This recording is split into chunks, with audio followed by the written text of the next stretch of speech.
everyone, and welcome to episode 31 of the Hall of Gamers podcast. This week, I'm joined by Cameron. Hey. And Charlotte.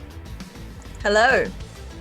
And no one else, because after Mike made turtle sex noises on last week's episode, everyone just ran screaming. So yeah, I don't know if we'll have a guest ever again. She did it for like 2 seconds. 2 seconds too long, apparently. What do people have against turtles having sex? I sure as hell don't have a problem with it. I mean, Matt, what do you have against turtles having sex? Maybe I'm just sheltered. Anyway, you can come watch us live on Twitch. On the Hall of Gamers pod is the place to find us. We do this live every week with bad puns and worst takes. So make sure you come say hi, talk in the chat, make lots of jokes. Really appreciate it. It's a good place to ask questions. We love the dad jokes. There are some really good dad jokes. I do really appreciate them. Puns. Puns are quite good too. Puns are great. This week, we're probably going to talk a bit about Harry Potter, actually, just because that dropped out today. So I want to talk about that. Elden Ring's going to show up. And what's this Narita Boy game that everyone's playing at the moment? You're not even going to talk about snowboarding? All right, I guess we'll we'll talk about getting powdered, brah. But something carrots. Sure, yeah. Oh my God, the voice acting in that fucking game was just anyway. I was watching you streaming and I was just like, Jesus Christ, they really fucking phoned it in, didn't they? Yeah. Anyway, Cameron's going to transition us to a song of the week right now.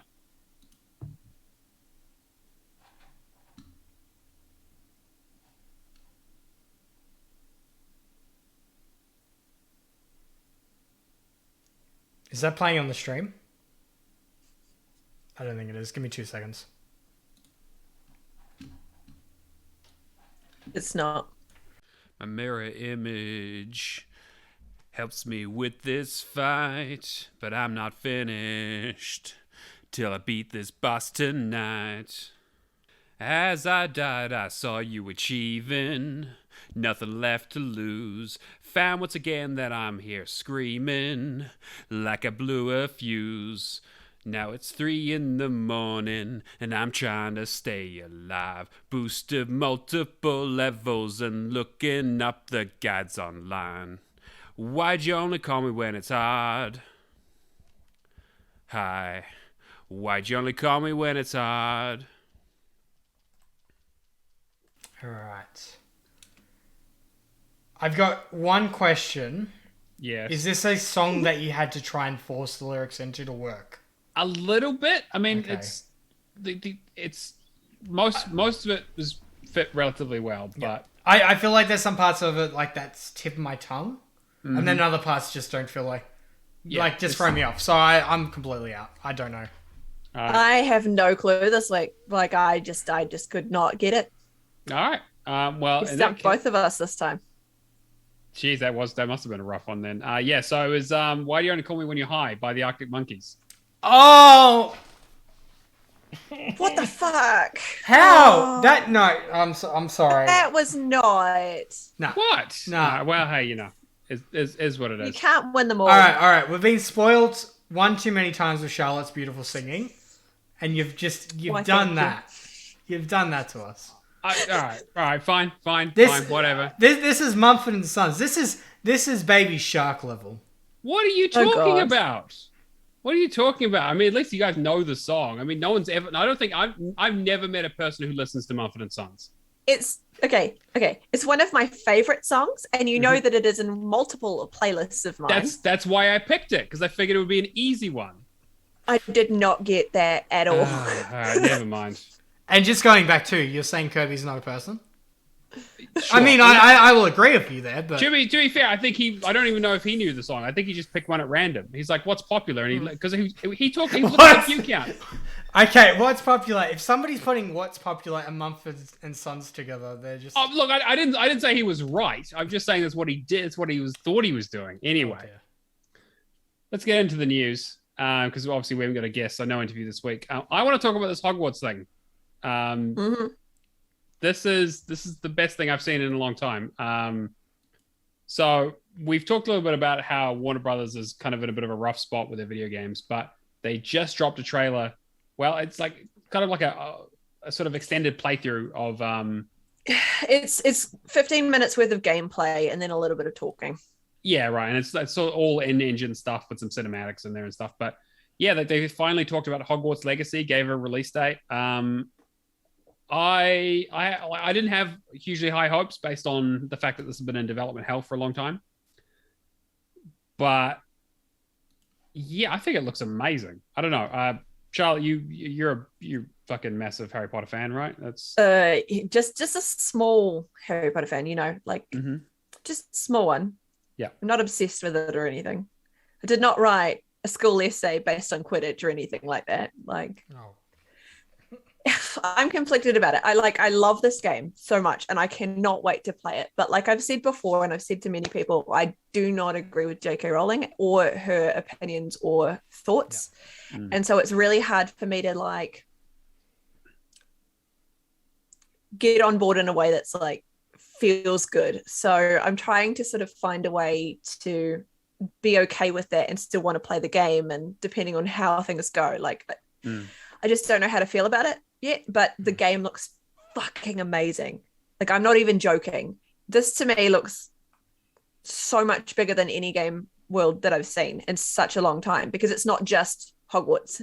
It's Hogwarts and Hogsmeade and like a whole different area. Like there was that one scene where you're outside by the sea and you have to use Reparo to build the bridge to the shack that's just out in the middle of nowhere on the side of a cliff.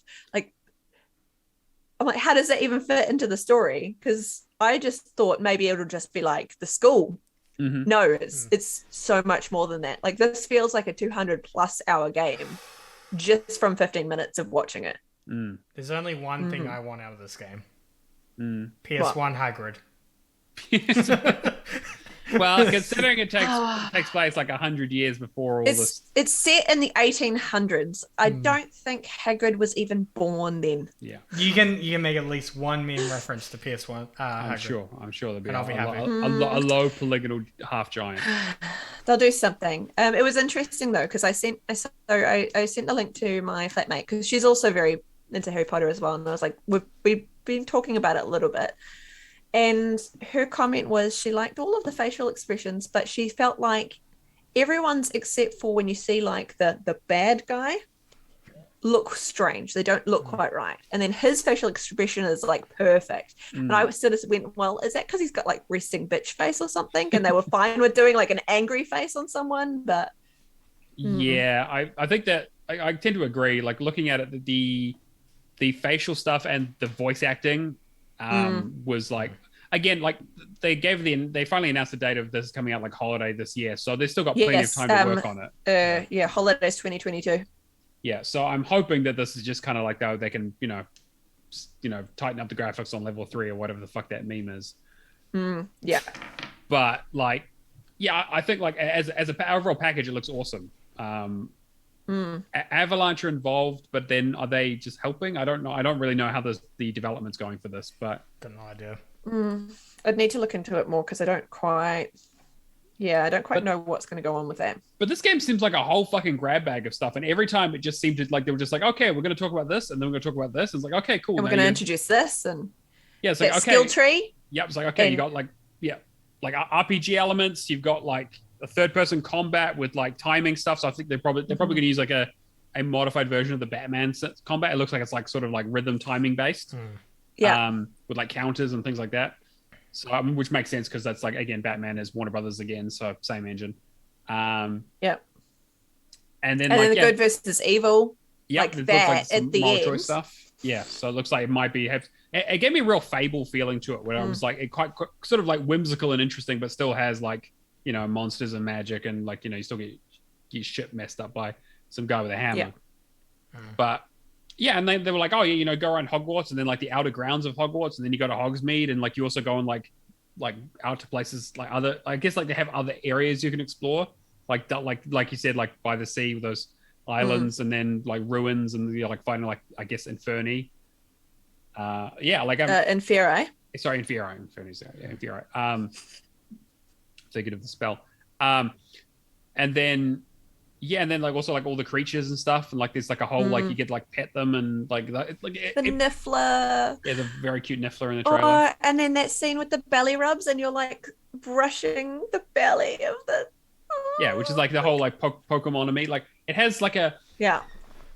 and then it's like, oh, also you have like the room of requirements where you just go around and like you plant like stuff to do potions and like you grow things to use as ingredients. Like this game's going to be massive and like almost like overwhelmingly so. There was even another section where you've got an outdoor area and you can place your own cottage and stuff. And I'm like, okay, so you've got the room of requirements, you've got an outdoor area where you put like your own little like resting house cottage. You've got Hogwarts, you've got Hogsmeade. There's all these other small little areas. Like that's amazing. So it feels like there's going to be like a big open world section and then smaller. Yeah. Like visitor. Smaller sections. Yeah. Yeah, I mean, like I said, I wasn't like I was interested, but not super jazzed. But this looks incredible. Like it feels like, and like it's got all the RPG stuff, leveling up, puzzles. My only thing I'm a little bit worried about is the combat because it looks like it's quite intense. Yeah, it does. Yeah. But I imagine that they'll almost certainly have a story mode because this will be getting all kinds of casual gamers and stuff into this, so they want to make it as accessible as possible. Yeah, I just hope they have like a decent amount of like accessibility options in there, especially because that there are going to be kids that are going to want to play this as well as like adults, and so you'd hope that they have that set up. I don't know if this will be a day one purchase for me or anything. I mean, it's Warner Brothers, so it'll probably end up in Game Pass in 6 months, but we'll see. Yeah, I'm still making my mind up about it. If I do decide to do it and buy it, I'll probably look at like what my options are in terms of like sharing it rather than actually just going in it with just me, because I feel like then at least it's like not contributing too much towards. Yeah. And also they said no microtransactions, so that's my other. Oh, that's what they all say. Well, yeah, if exactly. They'd done that, I would have been really pissed. I would not have. It's gonna be my next question. I saw like when you go to the room of requirements, you plant stuff. Things are on timers and that sort of stuff. So I was like, oh, okay, here we go, currencies. but apparently they came out and said that there won't be any microtransactions, which is unusual for a Warner Brothers game because even like Mortal Kombat has them in there. You don't really need them, but they are in there. There won't be any microtransactions, but get your day one purchase if you want to. I mean, that's always how it goes. Special skins and. Yeah, there'll be something. Yeah. I'm interested, but we'll wait to see more. I'm interested, but I'll wait. Let some other people be the guinea pigs first. Yeah, probably me. Let's face it, I am the nerd for Harry Potter. Like, that's true. Yeah. Have you found anything else for us this week, Cameron? All right. There was a post last week about updates to sustainability, which I found very interesting on Xbox Wire. Just going through quickly, hardware updates. They've made updates to both Xbox Series X and S with sustainability in mind and without impacting performance or the experience. They've embedded enhanced power monitoring systems in a small subset of consoles for expanded in-field anonymous telemetry collection. This is key because accurate per-unit telemetry helps us identify the best opportunities to introduce future improvements that will help us save power. Starting in late 2021, Xbox Series S became the first console to incorporate PCR, which is post-consumer recycled resins into the manufacturing of the body and various internal components. At a minimum, 28% of the mechanical component plastic by weight in the updated Series S console is post-consumer recycled resin. In addition to these changes, the Xbox team will continue to drive increased power efficiency and innovation. I didn't really care about the hardware stuff as much, and I'm guessing a lot of people won't either, but the software improvements are really interesting. They provide an update to improve energy efficiency for consoles that are already in the hands of players. Last year, they made improvements to the console's Energy Saver Sleep mode. Energy Saver mode consumes about 20 times less power than standby mode when the console is not being used or receiving updates. Now, system and game updates can be downloaded during Energy Saver mode. Further saving energy. So I thought that was pretty cool. They also made Energy Saver mode the default option when players initially set up their consoles, which offers a significant opportunity to enable energy savings across the entire Xbox ecosystem. And then the cloud gaming stuff was Since most power usage occurs during gameplay, cloud gaming can take advantage of Azure's significant renewable energy investments. For 2025, Azure data centers will shift to 100% supply of renewable energy so cloud gaming can leverage clean energy transition. And custom designed Xbox server hardware is based on the same power efficient architecture as the consoles. Also, using this hardware in the cloud environment allows us to reach hundreds more players per server over its lifetime. All right, that might be very, very boring to most of us. But at the same time, I thought that was pretty cool to, look into. I thought the energy saving mode, It's very cool. still being able to do downloads, and that's pretty cool. Yeah. The only thing I wish it could do is you play it remotely or access it remotely, but that's hard to do. That's the only reason I don't have mine in energy saver mode is that it'll be the one time that I forget about it and I leave and can't use it. But I mean, with the cost of living going up, like fucking fuel's got over $2 per liter here now. Oh no! Over $3 in New Zealand. I was gonna say, I don't even want to fucking hear it. But I'm out in the country where things are meant to be cheap. Mm-hmm. Where we all live in that, you keep saying that. That's fine. Yeah. Anyway, do you want to go for the more TA updates?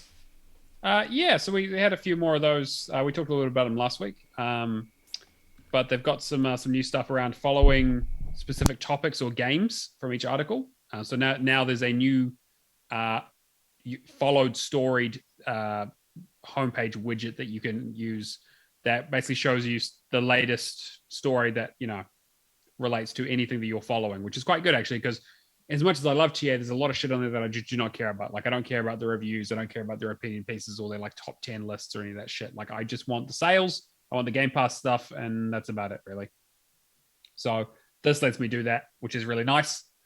You can also follow like individual people as well. So if you're interested in like a certain poster, like whether it's a reviews editor or Rich on TA for any of the updates, sort of helps filter out some, because they put out a lot of news stories every day, which is they're a content website. It's what they do. What else have they got? So that's kind of a twofer on that one, because they did that with, you get alerts for them as well, but also they have the widget, and they put a small quality of life. They've added some new achievement filters to filter out. So if you want to filter out, say, unmissable story achievements to get a better idea of what you actually have to do in a game, it's kind of it's a nice little quality of life that I've been using a little bit more lately when it comes to looking at achievement lists before I start games. Just going like, okay, looking for missables and that kind of stuff is usually just filtering in, but being able to filter out stuff that you're just like, oh yeah, I don't need to worry about this, and just kind of what you need to focus on is really, really helpful, especially for stuff like Elden Ring that I'm playing at the moment, because there aren't a huge amount of missables, but the ones that are there are a real pain if you miss them. They're all like endgame, aren't they?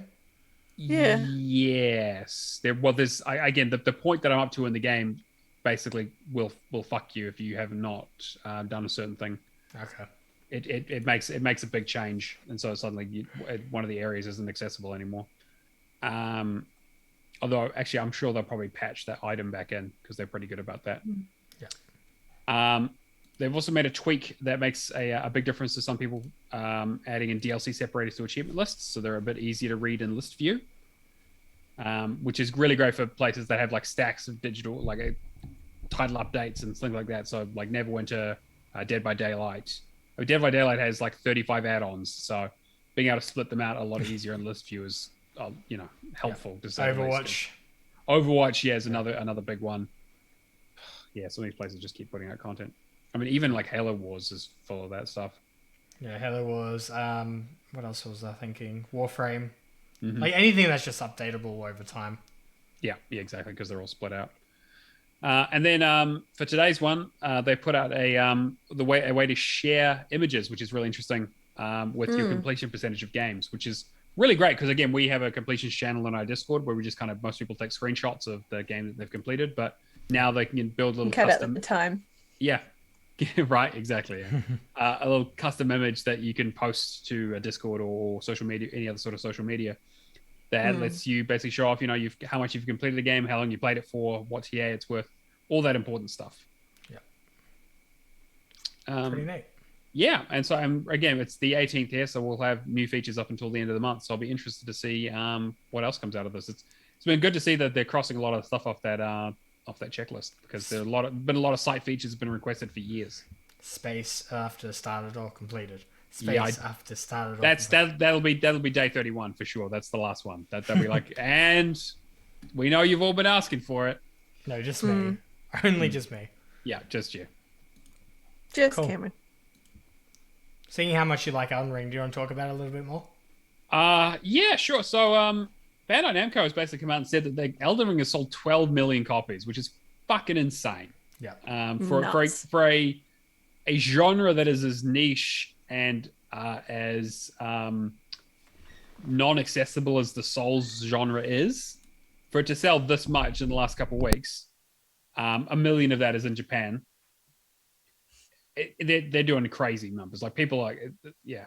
I mean, I will talk about it when we get to the game itself, but yeah, they put out a Twitter post basically saying 12 million tarnish, thank you, and that kind of stuff.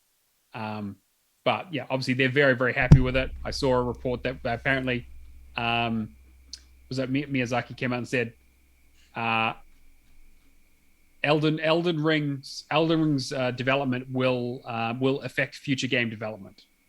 And the first comment was, and the sky is blue and water is wet. Because of course it fucking will, even if it didn't sell like cakes. There's so much conversation about like how Ubisoft does their UI and environments on Twitter, and I'm just like, there needs to be like a good halfway between both that caters to both types of players. Yes, I mean, I think that Elden Ring is good for the most part. There is still a couple of bits and pieces that would be nice to be ironed out, and they did just put out an update for it yesterday, which I'll talk about as well. But yeah, I agree. There was a joke image going around on Twitter that was like Ubisoft. Elden Ring developed by Ubisoft, and it had like fucking icons everywhere and like a waypoint map and a mini map in the corner, and it was like flashing stuff, and your character was talking to himself saying, "Oh man, that looks like an interesting cave in there. I should go check that out." It's disorientating. It's how much stuff in Ubisoft games. I mean, obviously, like it's a piss take, and it's not that bad for Ubisoft, but it isn't too far off. There's a lot going on screen in those games, in terms of UI. Whereas, like, I haven't seen a game like this capture the zeitgeist in a way that like everybody I know, both like personally in terms of like game players and like online and Discord, everyone is like, if not playing this game, playing it and streaming it, watching it, making memes about it. Like it's fucking everywhere in a way that I was not expecting.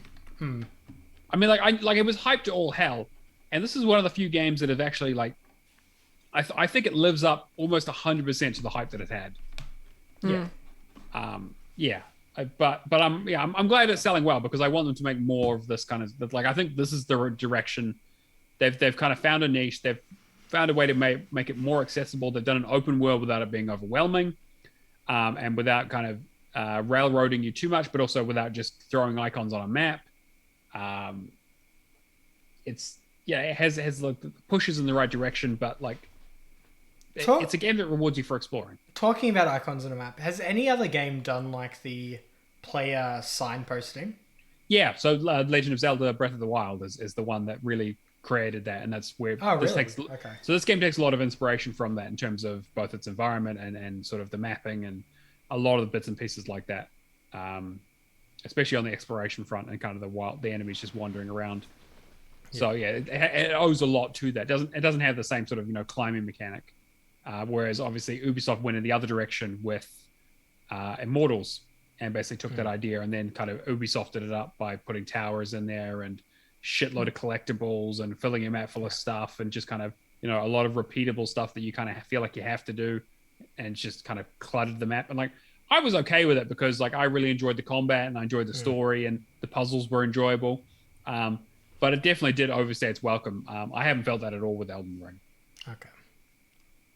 Like, I played a little bit of it, and I'm just like, I need to grind just to be somewhat decent at this game.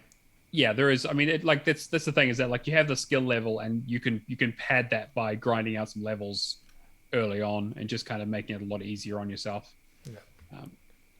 In terms of the other Souls games, how do you think, like, obviously Elden Ring with 12 million copies, how well do you reckon the other Souls games fared against it? I've got sales numbers here. I mean, I don't know, because I mean, I feel like this is probably going to be their most successful one or close to it. Yep. So Elden Ring it is in terms of money. Yeah, right. Elden Ring has the most sales. I'm just going by millions of copies, with Elden Ring obviously having 12 million. I imagine Bloodborne's probably up there as well. Bloodborne is in sixth. Really? Well, I guess, limited consoles, yeah. So 2 million copies, second worst. Really? So the worst one's probably Dark Souls 2 then. No. Wait, really? Dark Souls 3? Dark Souls 2 is seen above the list. with 2.5 million. Yep. In last is Demon Souls with 1 million. Oh, I didn't even think about Demon Souls. Yep. Yeah, right. All right, so going from first to going from second to fourth, where do you reckon each place? I think Dark Souls, the original, would probably be the second. No, Dark Souls 3. Really? Okay, almost doubles the amount of copies. Yeah. Dark Souls 3, again, was another one of those things that everyone was very, very hyped for, but still massively punishing. So Dark Souls 3, 10 million copies. Sekiro? Is Sekiro even in that list? Sekiro's in the list. It's in fourth. It's missing out by 500,000. So Dark Souls and Sekiro are very par on par. Right, yeah, which is about what I expect. Yeah. I didn't even think about Demon Souls, but I guess, the other thing is that, like, Dark Souls has had a remaster put out as well. Demon Souls did as well. The original Demon Souls was a very niche title, and the only people who could play the new one are people who have PS5s, which is, like, almost next to nobody. But, this is... I mean, I'm not surprised. Like, it's an absolutely quality game, and I'm really glad that it's getting what it deserves. I was going to say, is there any Souls-like games that you want to play after? Or I was actually just thinking about that. I'm thinking I might jump straight into the Surge after I'm done with this. And then maybe Code Vein. We'll see how I'm Code feeling. Vein movie. Apparently, Cronus Before the Ashes is a Souls as well. Oh, really? Okay. So Souls-like medium, which I'm very interested to check out just because of how much fun we had with Remnant. Remnant is Remnant is on there as well, though it's kind of it's another step removed, but the idea is the same, I thought that was pretty cool. I mean, I'm hoping I have the energy to go back to a 1 point, but like, it's not the gameplay that scares me off. It's the length, more so. Yeah, it's. I mean, like Elden Ring, like I am 40 something hours into it, 44 hours or so, and I'm at the end of the game basically. So it's not a 100-hour game. I know it's at 80 to 100 on TA, but if you know where you're going, and I'm following like a rough, like a very like kind of like a okay, this is the area you should be in, this is the area you should be in this year, and then kind of just going from there, just so I don't miss any. There's an ending that you need to do in a certain order, but like. I've struggled on a few boss fights. I've definitely done some grinding, especially towards the end here, and I'll talk a bit about that. But it's not a 500-hour, like if you want to do literally everything in the game, sure. But if you're just after the achievements, you want to do the main story and some of the side stuff, you could easily get it done in 50, 60 hours. Okay. I mean, there's already been speedruns, so... Yeah, you finish in half an hour. Hour. Mm-hmm. Crazy.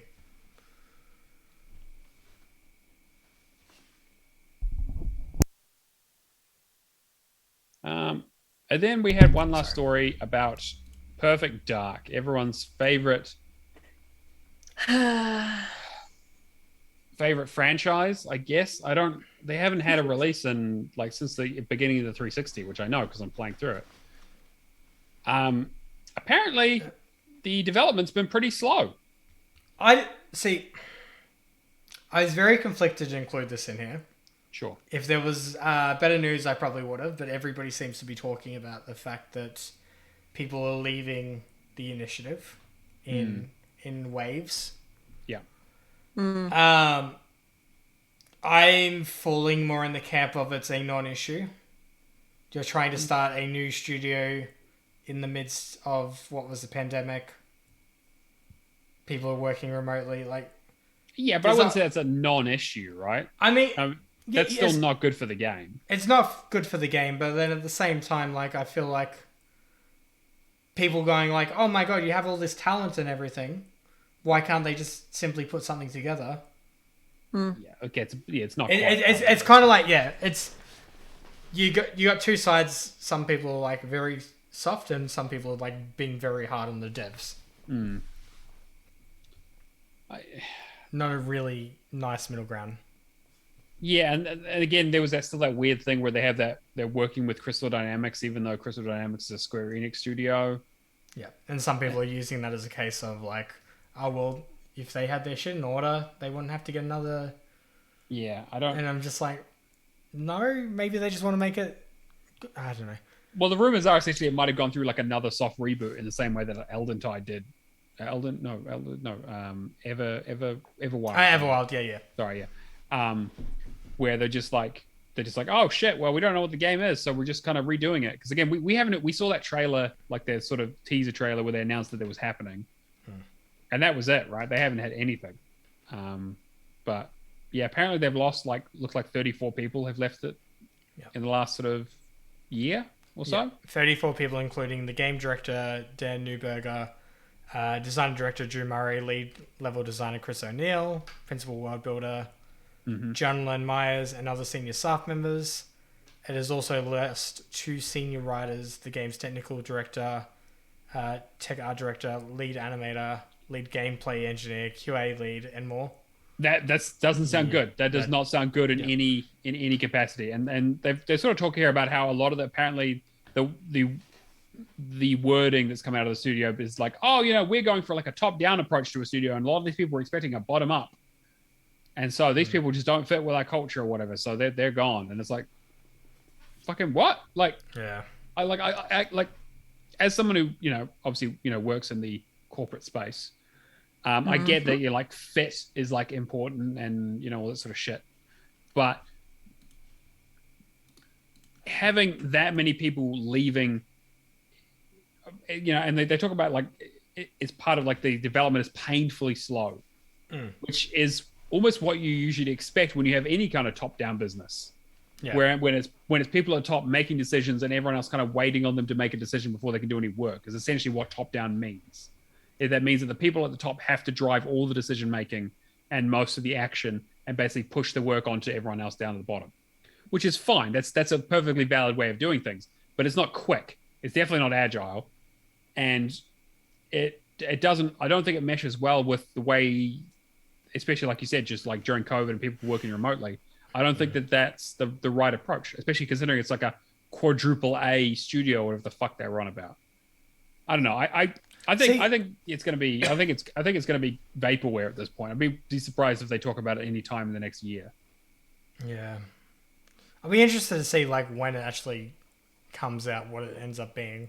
But I mean, given I got the feeling it's going to be an outdated first-person shooter by the time it comes out, and they'll probably have a battle royale mode in there. See, I feel so pessimistic because like all the favorite all the games that I was looking forward to are now being affected by Ukraine and Russia, so they're off the table. Yeah, true. I was interested in this. Now this is probably way out there. Are there things that we're looking forward to? I don't know. I mean, like I can't think of any first-party stuff at the moment. That's neither. Like Redfall will be interesting, but then it just really depends on what the game ends up being. Yeah, and when it actually comes out, because that's the other story, right? Like, chances are, they're looking less and less likely that it's going to make it. Because they were talking like August. That was the rumor, right? It was kind of August, that's October. The rumors, but it's not confirmed. Sure, but it was confirmed to be this year. Basically, was the original thing, but. Yeah, kind of when that was going to happen, whether it was going to be, August is usually the start of gaming season. Madden comes out and blows the horn, and all the games rush out. I think a lot of it is going to wait on like June and what happens in June, right? Yeah, well, we'll see. I guess E3 is cancelled technically, but they'll still have the Summer Game Fest, so we'll still see all the trailers and all that sort of stuff. Yeah.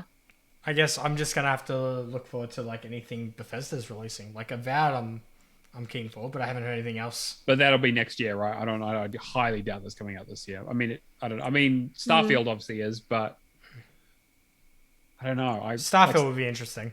Yeah, Starfield I'm definitely interested in, but that's the only thing I can think of that's kind of like, oh yeah, on the horizon. Because right now it's like Elden Ring was the only thing I was like, oh, that's definitely like a day, like need to jump on that straight away. Yes, for me it's only Hogwarts Legacy. That's right, exactly. Yeah. For over a year now, that's been the game that I've wanted to play. I mean, like next year will be good in terms of when was Deathloop released last year? Actually, was that August? So we might have Deathloop and find out later this year. Yeah, possibly. Which I wouldn't mind. Like, I definitely want to play it. I mean, like I really I love Dishonored and Prey and that sort of stuff. September. Right. September. Okay. So that should, and then Tokyo Ghostwire just came out. So that'll be for PlayStation. So that'll be next year. They'll try and get that in before the end of the financial year, which makes sense. Apparently, it's okay, but not amazing. But that's fine. That's, we play plenty of those games here. Other stuff, like I'm not really particularly excited for it because it's Motorsport, but Forza Motorsport 8 or Forza Motorsport. Forza, the sort of reboot. I mean, I'm sure the wheels will be very round. Mm-hmm. So that's always the goal. They're trying definitely to not square. Well, that's the thing is, it's you're trying to turn a square into a circle. You need a lot of squares. So, what else we got? Like Hellblade 2. Is that this year? I don't know because they haven't said much, right? What else is it? State of Decay 3. Yeah, whatever. I don't. Yeah. Look, State of Decay 2 is great. State of Decay 1 is a fucking garbage fire. I know. That's unfortunately that's the one I have on my tag. So. Yeah, it's the 360 version as well, which just makes it worse. What else do we have? Indiana Jones, we know nothing about really. Fable, we know nothing about. Elder Scrolls 6. Yeah, again, that's going to be far off. There won't be for at least 2 or 3 years after Starfield. So and Contraband, admittedly, I am interested in, but it'll just depend on how it turns out. I'm sure they'll show something at E3 if it's going to be coming out anytime soon because they had the teaser last year and everyone was like, oh, okay, all right. And then we have other stuff like the big hitters like Saints Row remake. Yeah, Saints Row. Yeah, be interesting. Plague Tale, I will be excited for. Yep, I'm excited. Oh yes, no, I am actually excited for that. Yeah. You know what? I don't think that's kind of like mid tier though. That's not a that's it's not like my top priority has always been Hogwarts, right? But like. There's other smaller games that I've thought about and gone, oh, actually, I'd quite like to play that, but I don't really think about them. Yeah, see, it's usually the indies for me though, because like indies, when you look at it's a book, judging a book by its cover. When you look at it, give me the Cyberpunk cat. Cyberpunk cat. Oh yeah, what was that game called again? I can't remember, but it looks Stray. Stray, yeah, it looks really. Oh yeah, Stray, yeah. But it's not coming to Xbox. Not yet. I hope it will. Not yet. Yeah, and then there's some other games that I just don't know really anything about. All right. Well, yeah. I mean, like, that's to be expected. I guess it's hard times for everyone. We'll see how it goes. Yeah. Speaking of stuff coming to Game Pass, Cameron, we got any updates? I have a list. I know you love your list. It was big. All right, so Shredders first off, which I think is an amazing snowboarding game.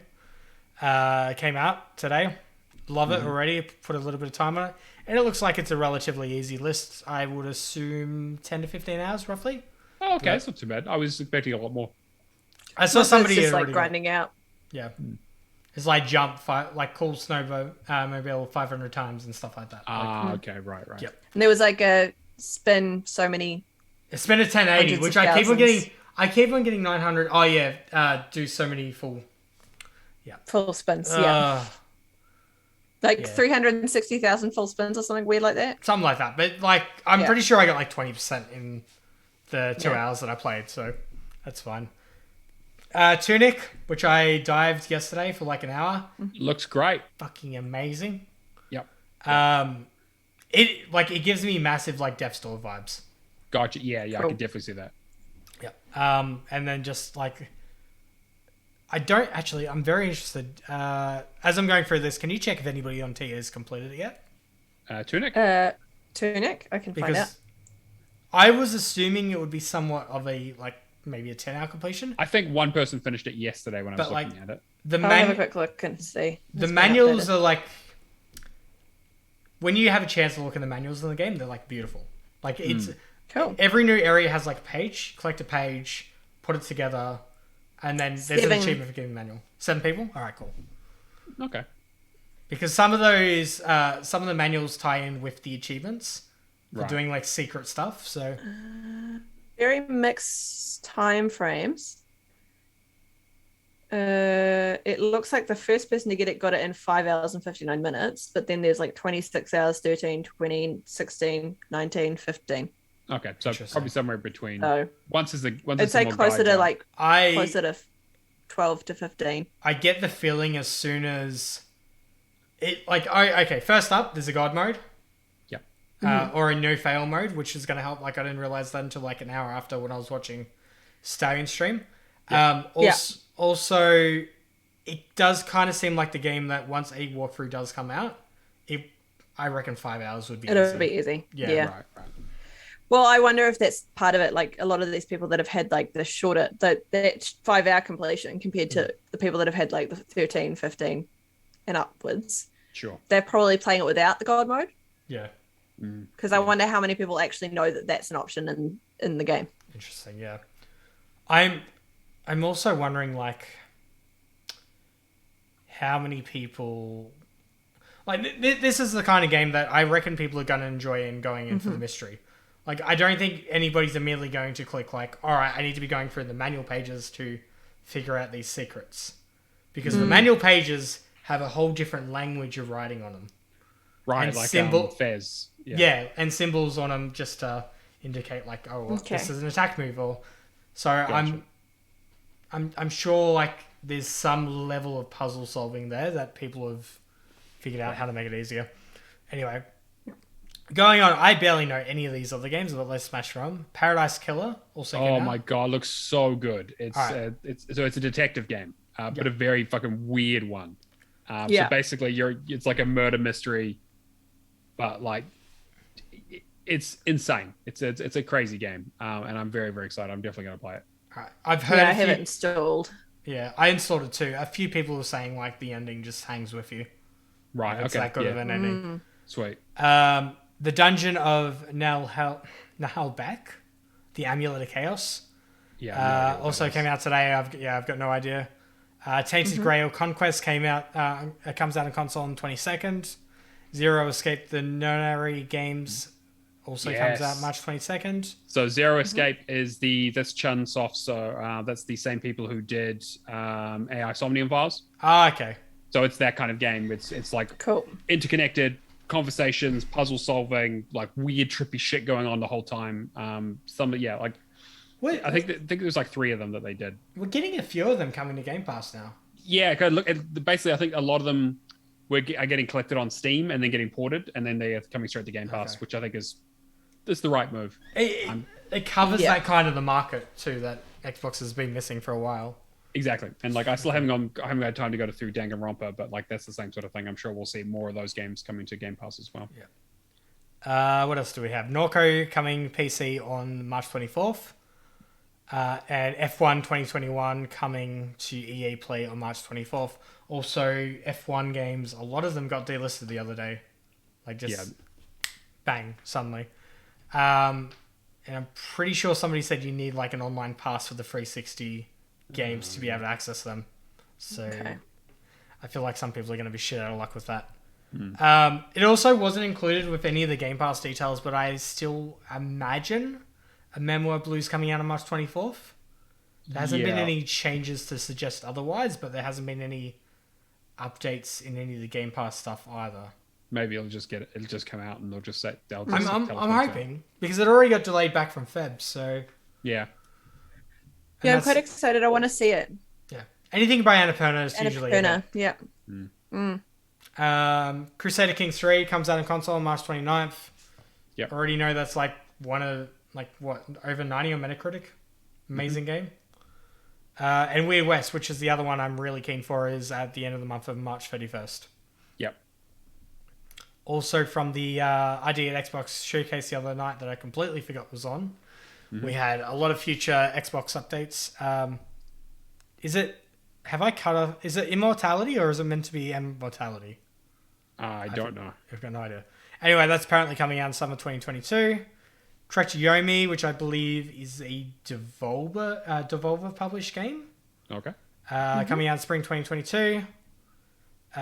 Escape Academy, also 2022. Flintlock, The Siege of Dawn, 2022. Floppy Nights, 2022. Kraken Academy, March 22nd. Wait. Okay. I don't know why it wasn't in my top list, but... Alright, apparently Kraken Academy's coming this month as well. Cool. Beacon Pine, Citizen Sleeper, also coming out unknown. And Sniper Elite is releasing on May 26th. In terms of stuff that is leaving, we have... Madden NFL 20 is leaving EA Play on March 31st. Narita Boy is leaving on March 31st, and Shadow Warrior 2 is leaving on March 31st. Destiny 2 Beyond Light, Shadowkeep, and Forsaken PC is leaving on April 11th. I believe that the console edition left, 2 months ago? Yeah, last month, yeah. You guys done Narita Boy? I am in the middle of it at the moment. How you finding it? I'm halfway through. Well, that's probably a good transition. Charlotte, do you want to talk about what you've been playing?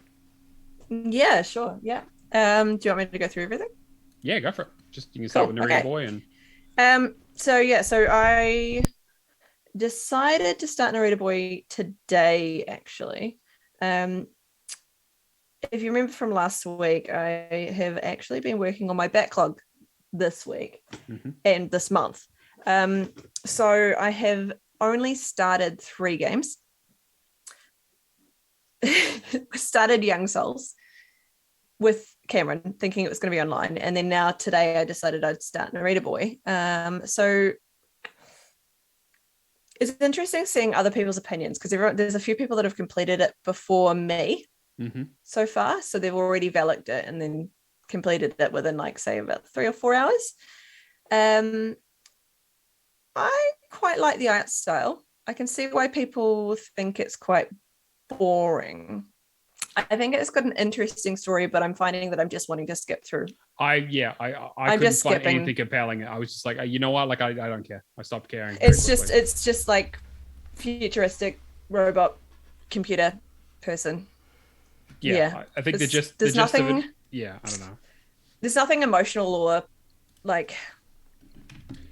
nothing pulling me in. I think they try. I think the kind of thing is that it's basically Tron, right? A sentient program virus has invaded a computer world where a game developer has basically he's lost his memories or whatever, and someone who plays the game a lot has been pulled into the game in an isekai way to basically sort this guy's shit out and try and defeat the virus, and that's pretty much it. And that's you as Narita Boy. Yeah. And so as you go along, you're unlocking memories of the developer guy, kind of his growing up as his childhood and stuff. But you don't even have to unlock the memories. You can actually just run past them. There's no need for you to actually if I wasn't trying to get it finished before it left Game Pass, I would potentially go through it and actually follow the memories and see what they're all about. I have opened a couple and tried them, but because I'm also aware that it's leaving, I'm I've got a lot of other games that I need to be playing, so I'm not really paying that much attention to it. It's easy enough that you can just skip it. You don't actually need to follow anything in the story. It looks cool, the gameplay's decent enough, but it's not overly hard. It's roughly like a middle I'm finding point. it fine. I got stuck at a few boss fights. Took me a few tries to get through them. It's not a super easy breeze through it, beat everything on your first try game, but it's also not crushingly difficult either. There's a little bit of challenge, there's a bit of timing and dodging involved, but it's pretty straightforward. Yeah. But once you've got that, it's pretty simple. The mechanics are very easy. The combat's not difficult. The only one that I found was a little bit tricky was glaucoma. Yeah. And as soon as you'd mentioned jumping and using the wall, I was like, okay, right, well, I'll jump and use the wall. He killed me maybe 3 times before I finally got it, and then it was pretty straightforward. I just tried to avoid him. Yeah. But I liked the style. Like, yeah. It's just not grabbing me. Yeah. It'll be one that I'm just going to get done and then be like, okay, sweet. Okay, I can move on now. What's my next game? I think like I'm having exactly the same experience. Like I think in like the second to last area. And like I got to a boss fight and I died on it a couple of times. I'm just like, you know what? Like I know I can go back and do it, but it's just not grabbing me enough to want to play it over other things that I have. So yeah, well, especially considering you're playing Elden Ring and that's for sure hard to you're an obsessive game again. True. Yeah. The other things that I've been playing, well, I did start Young Souls with Cameron, but I'm going to let Cameron talk about Young Souls. I don't have to. That's fine. I've only done the first little bit of it, so I can't really talk about it yet. But I like the art style. Talk about its amazing online co-op capabilities. Oh yeah, that amazing online co-op that doesn't exist. If a studio is called 1 player, 2 player, I would assume that would be online. But yeah, and I can see why you made the mistake. But when you know that I'm working on my backlog and trying to get my completion percentage up, and then you're like, it'll be fine. We'll do it together. I'll make sure that you get the completion. I stayed on the stream. You did. That is true. And what did I do? Go back to Boyfriend Dungeon. That's going to be fun. Well, yeah. But I did finally get the completion for Boyfriend Dungeon. Mm-hmm. After like 6 hours of trying for that Flutterbug achievement. The community was providing emotional support both in the chat and the Discord. For 3 hours. I am so glad I had people with me for that. But oh my god. Matt, have you done Boyfriend Dungeon yet? No, not yet. No. So I'm not going to give any spoilers because I know that Matt is going to play it at some point, and I'm leaving that no spoilers. Although he has seen me play this Flutterbug achievement. I've got one spoiler. The Flutterbug achievement is incredibly easy, and I got it within 4 races out of 3. Yeah, I saw Charlotte playing it while she was here, and I gave it a go because I was like, I'll try that, and I lost in the first race, and I was like, I see what this is. Okay, this is gonna be. Yeah, because Matt loves his racing games. Yeah, exactly right. I love AC Prime. Okay, so. There's 3 levels of this achievement that you have to get, and you have to win gold on all 3. There's an easy, a normal, and a hard. I was having trouble with the mechanics of it because you have to press A to accelerate, and it will go straight, and then you have to kind of tap the D-pad left and right to angle yourself. And I was trying to use the left stick, and then just failing, going, okay, what the fuck am I doing wrong here? Because I actually quite like racing games. Like I grew up with like Crash Team Racing and Mario Kart, and like when we did the Tourist, every time I got the racing arcade game done within like 3 races, and then the other 2 I struggled with. Whereas everyone else has said that they could not get that racing arcade game. The racing was the hardest one. Yeah, see for me it wasn't. That was the easiest one of the 3. But then this Flutterbug achievement, so each level, the race map changes. It took me probably an hour to get first and second, or like first on the easy and normal. And then I spent the rest of the time just trying to get hard. And I just, for hours, was just doing it. And then halfway through, I don't know what happened. I must have closed the game or went back and did something and came back and found out that it didn't save. So my gold on easy and normal both wiped. And I had to do it again. Luckily, because I've been practicing so much with hard, I got easy within like 3 races again, and then normal first time round, like straight off the bat. So apparently normal was fine for me. I had no problem. Yeah. Hard. Rare Replays in Game Pass, isn't it? It is, yes. And so RC Prime is again one of those. It's one of the few ones that I haven't completely finished because it plays exactly the same way. I hate it. No, don't start it, Charlotte. It's not worth it. No. Especially if you're a completionist, that's a game that will tank your completion percentage. Yeah. So that is my only question: is why do developers put an achievement like that in an overall great game? Yeah. Because that kind of ruined the experience for me. Like, I liked it up until I had to do that hard race, and I spent 6-7 hours just doing this one race, and I kept pausing it and going back, and pausing it and going back, because I'd do it for like half an hour and be like, nah, I'm done. I've had enough with this game. And then I had to force myself to keep going back, because I knew if I'd stopped outright, I wouldn't get it. I'd leave it and then wouldn't come back to it for like 2 months. But it took me, 6 or 7 hours.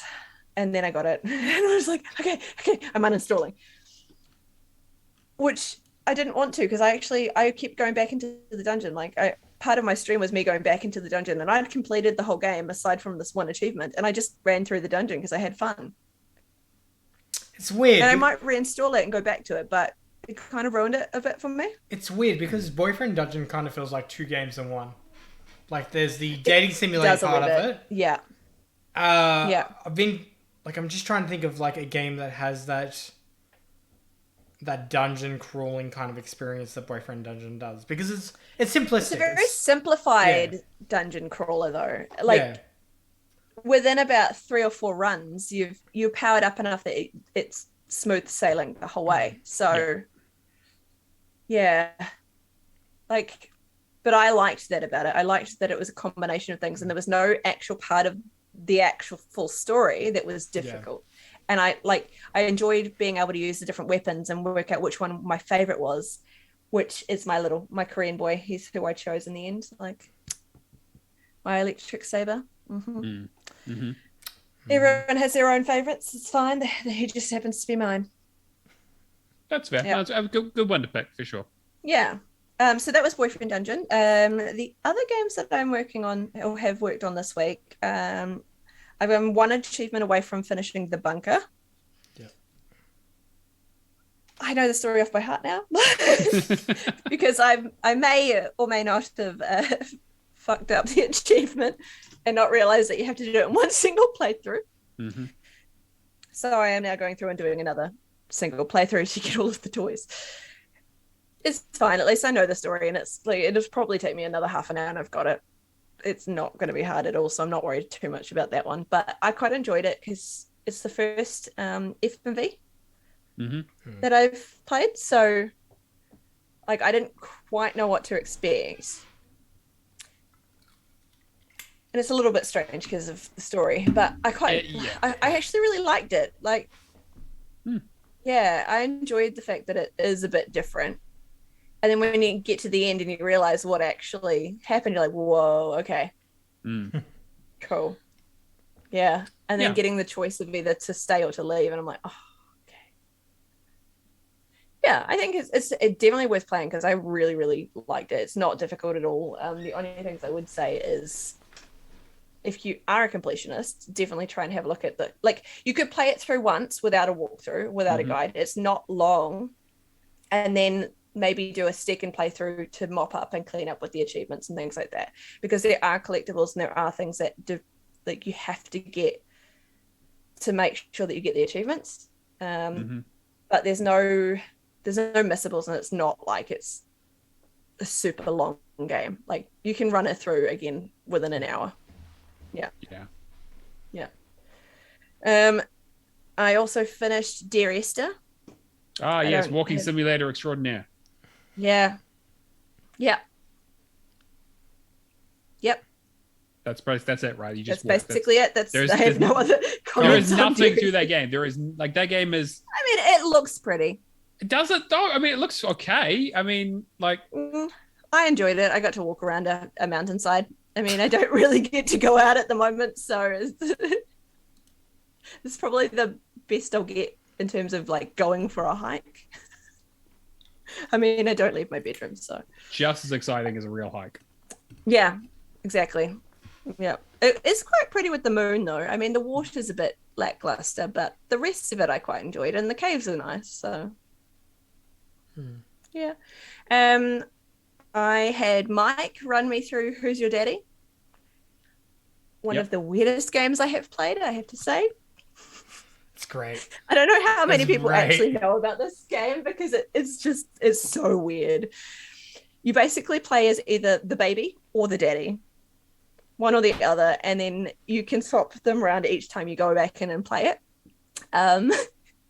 Some of the achievements are freezing to death as a baby, being burnt alive by crawling inside the oven and having the daddy turn the oven on,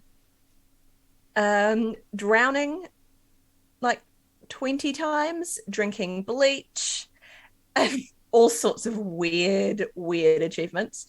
It's not the greatest parenting guide. Yeah, do not use this one game of those kind of games.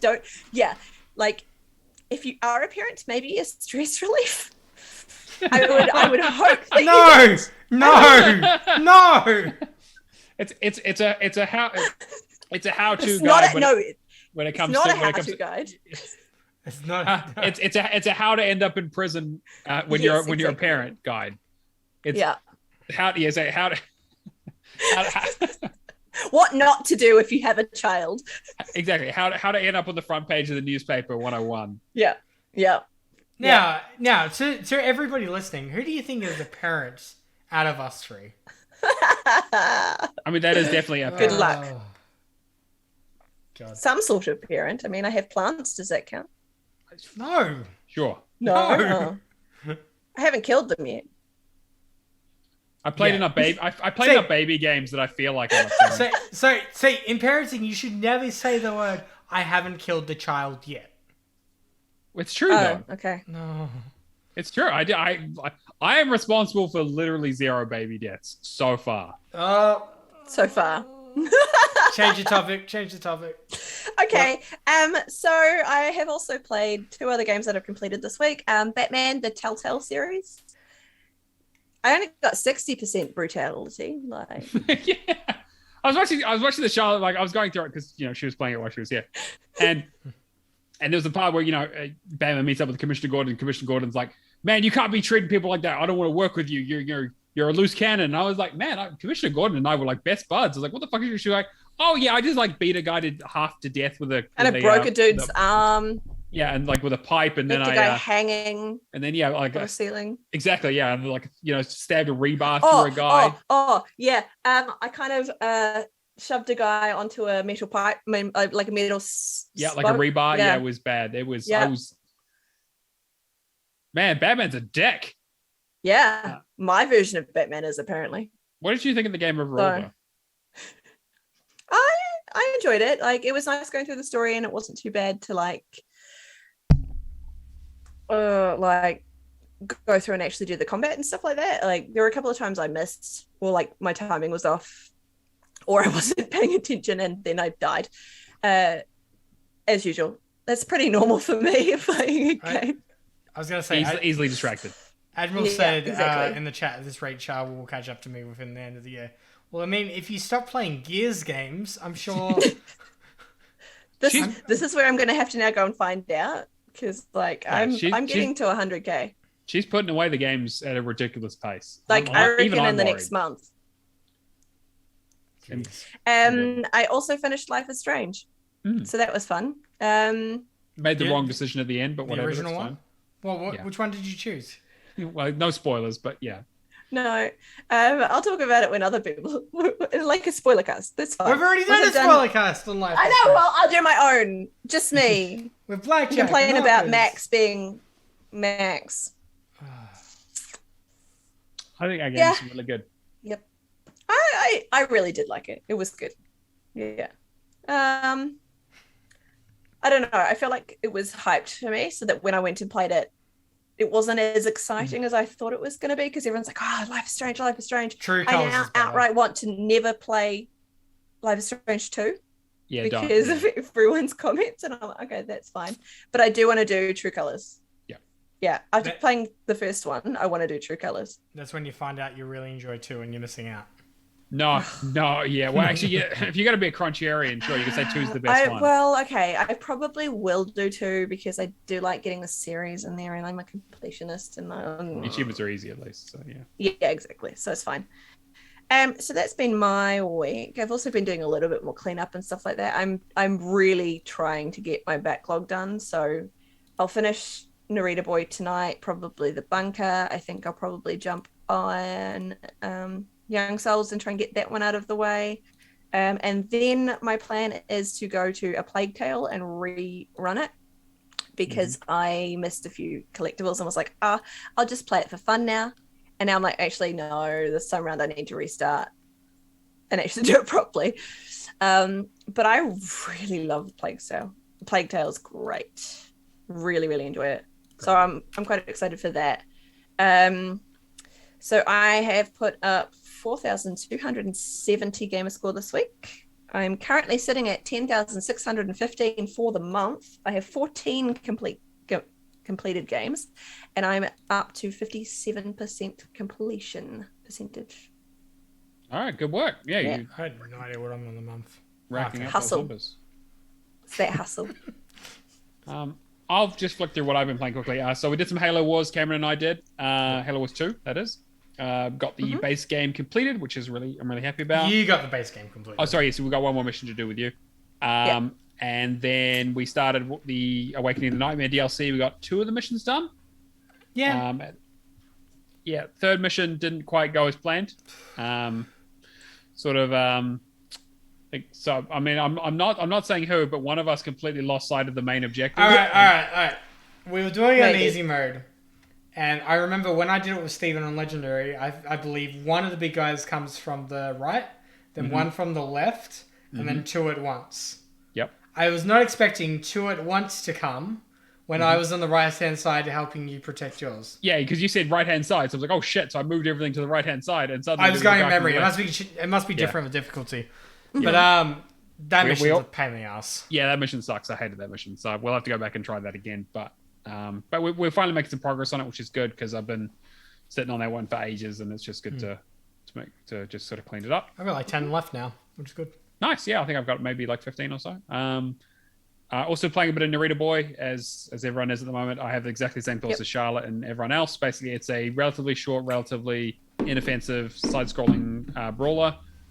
It's okay. I don't like the story is completely forgettable, but the visuals are really cool. I like this. It's got a real good style to it. Are you stacking it, or are you just doing one? I'm considering it. We'll see. We'll see if I have time. I probably will, though. Yeah. I think you should. Yeah, I might just do one. I also finished up Call of Duty Advanced Warfare on the Xbox One. I did the last 2 achievements for Outbreak for getting to Wave 25 and leveling both weapons up to 20. It was real fucking touch or go towards the end there. I got to like Wave 26, 27 with just enough points to upgrade my weapons. I died a couple of times and then I was on my last revive and I really was not sure I was going to make it, to be honest. But I did. You used Outbreak, which is which map pack is that? The first map pack. That's the one where the bus is outside? Yes. And you hold yourself in against the wall to level up, or no? I just I just went around. I just trained zombies. I like the last infection wave. I walled myself in. Yeah, where I didn't open that side door. Yeah. It just gets way too hectic towards the end there. But no, I managed it, and I did it all solo, which I'm very, very proud of myself because I'm fucking terrible at zombies, and it's just something I'm really. Yes, you are. Yeah, I 100% am, but I'm glad I've got through it finally. So it's just the 360 version. Still got a little bit of cleanup to do, but we'll get there. And then I've been playing a bit of Kentucky Route Zero. I started this week. Excuse me. Sorry. That's Thanks fine. for muting. I have to do the editing anyway, so it's fine. I know where that is. Is that the amount of pepper that they use on their Kentucky Fried Chicken in Kentucky? Okay. This is another Annapurna game, right? I don't like this game. This game is bad. I don't care. This game is so far up its own ass, it could fucking nearly use its own throat for a breathing device. Anyway, it's so ridiculously bad. I know that like it got awards across the board and everyone's like, man, it's so deep and interesting. It's all about like being on the road and like kind of like Americana, like, middle America, South America, like, southern states, like ghost stories and like, people going into dive bars and, meeting strangers and like having weird experiences and like kind of the the old style of like technology and old mining towns and people dying and moving on and disappearing and strange things you see out in the wilderness as you're kind of crossing the country. I don't give a shit. The main story is incredibly boring. It's so fucking pretentious. It's so up its own ass. And it's just really dull and slow and quiet. And it's very introspective. And I get that. And I'm not usually one to shy away from pretension, right? Like I like games that are quote unquote high art and stuff. But this is just really not grabbing me at all. I don't like any of the characters. I just don't care about any of it. So I'm on Act 4 I'm in the middle of Act 4 where there's an achievement where you have to do the achievement on a Tuesday. So I'm just going to wait till next week to do that. And then I'll just complete the whole game. But it's an easy completion.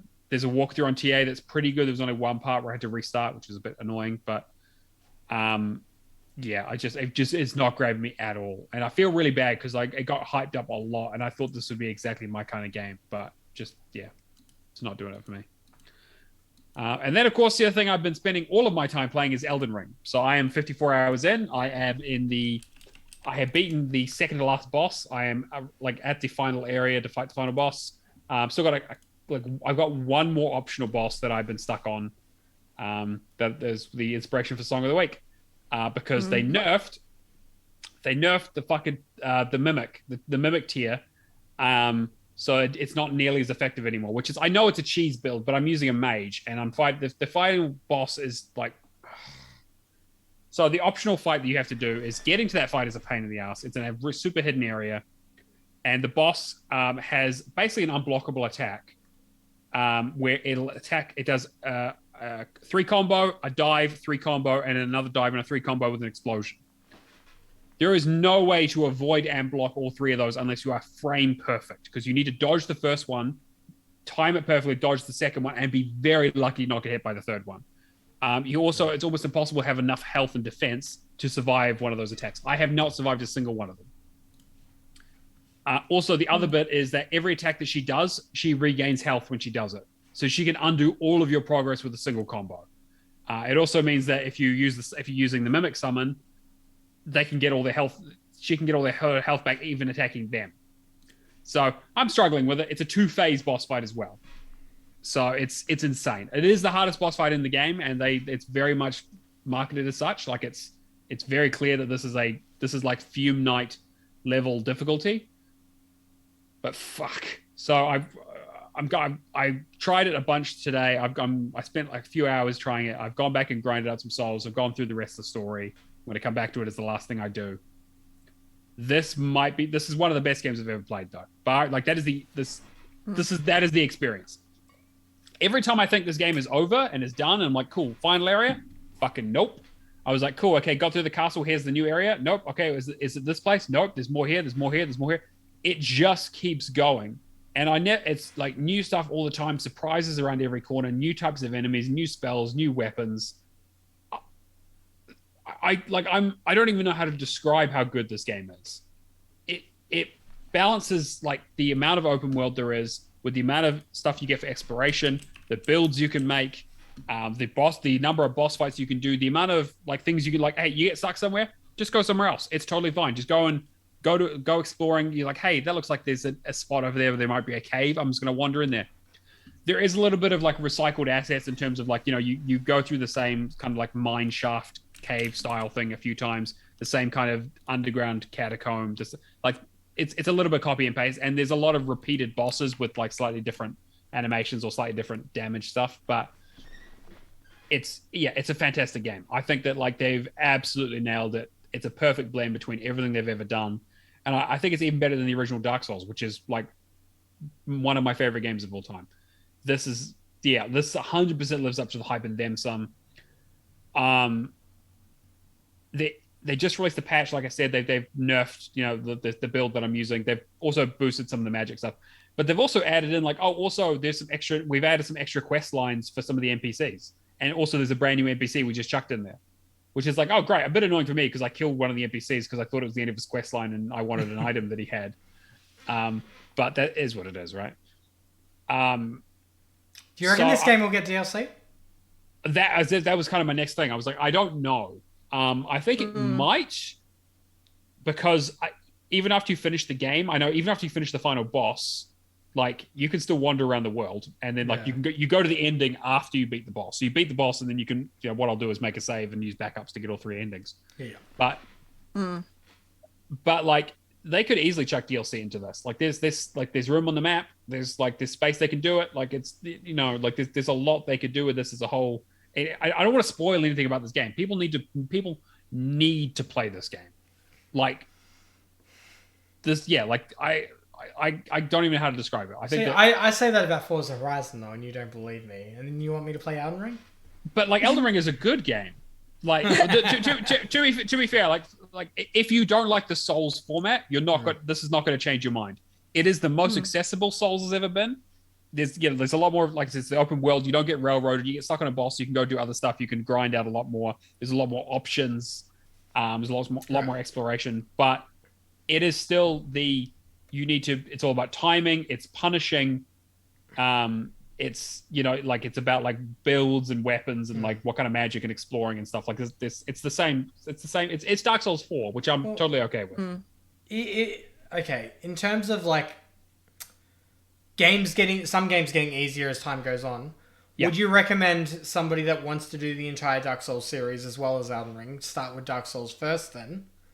Like me, like if I was going to do it, that's what I'd want to try and do. Yeah, I think that the only thing with Elden Ring is that you might be overwhelmed with what's in there if you've never played a Souls game before, because the original Souls game, there's huge amount of stuff, and kind of understanding how the mechanics work on the original games helps a lot in terms of like understanding what kind of build you want. So like the original Dark Souls is really good for that, because you get to the Firelink Shrine, you've got a few different options of where to go, but there's one kind of like correct option to go down, which is to like the Undead Burg.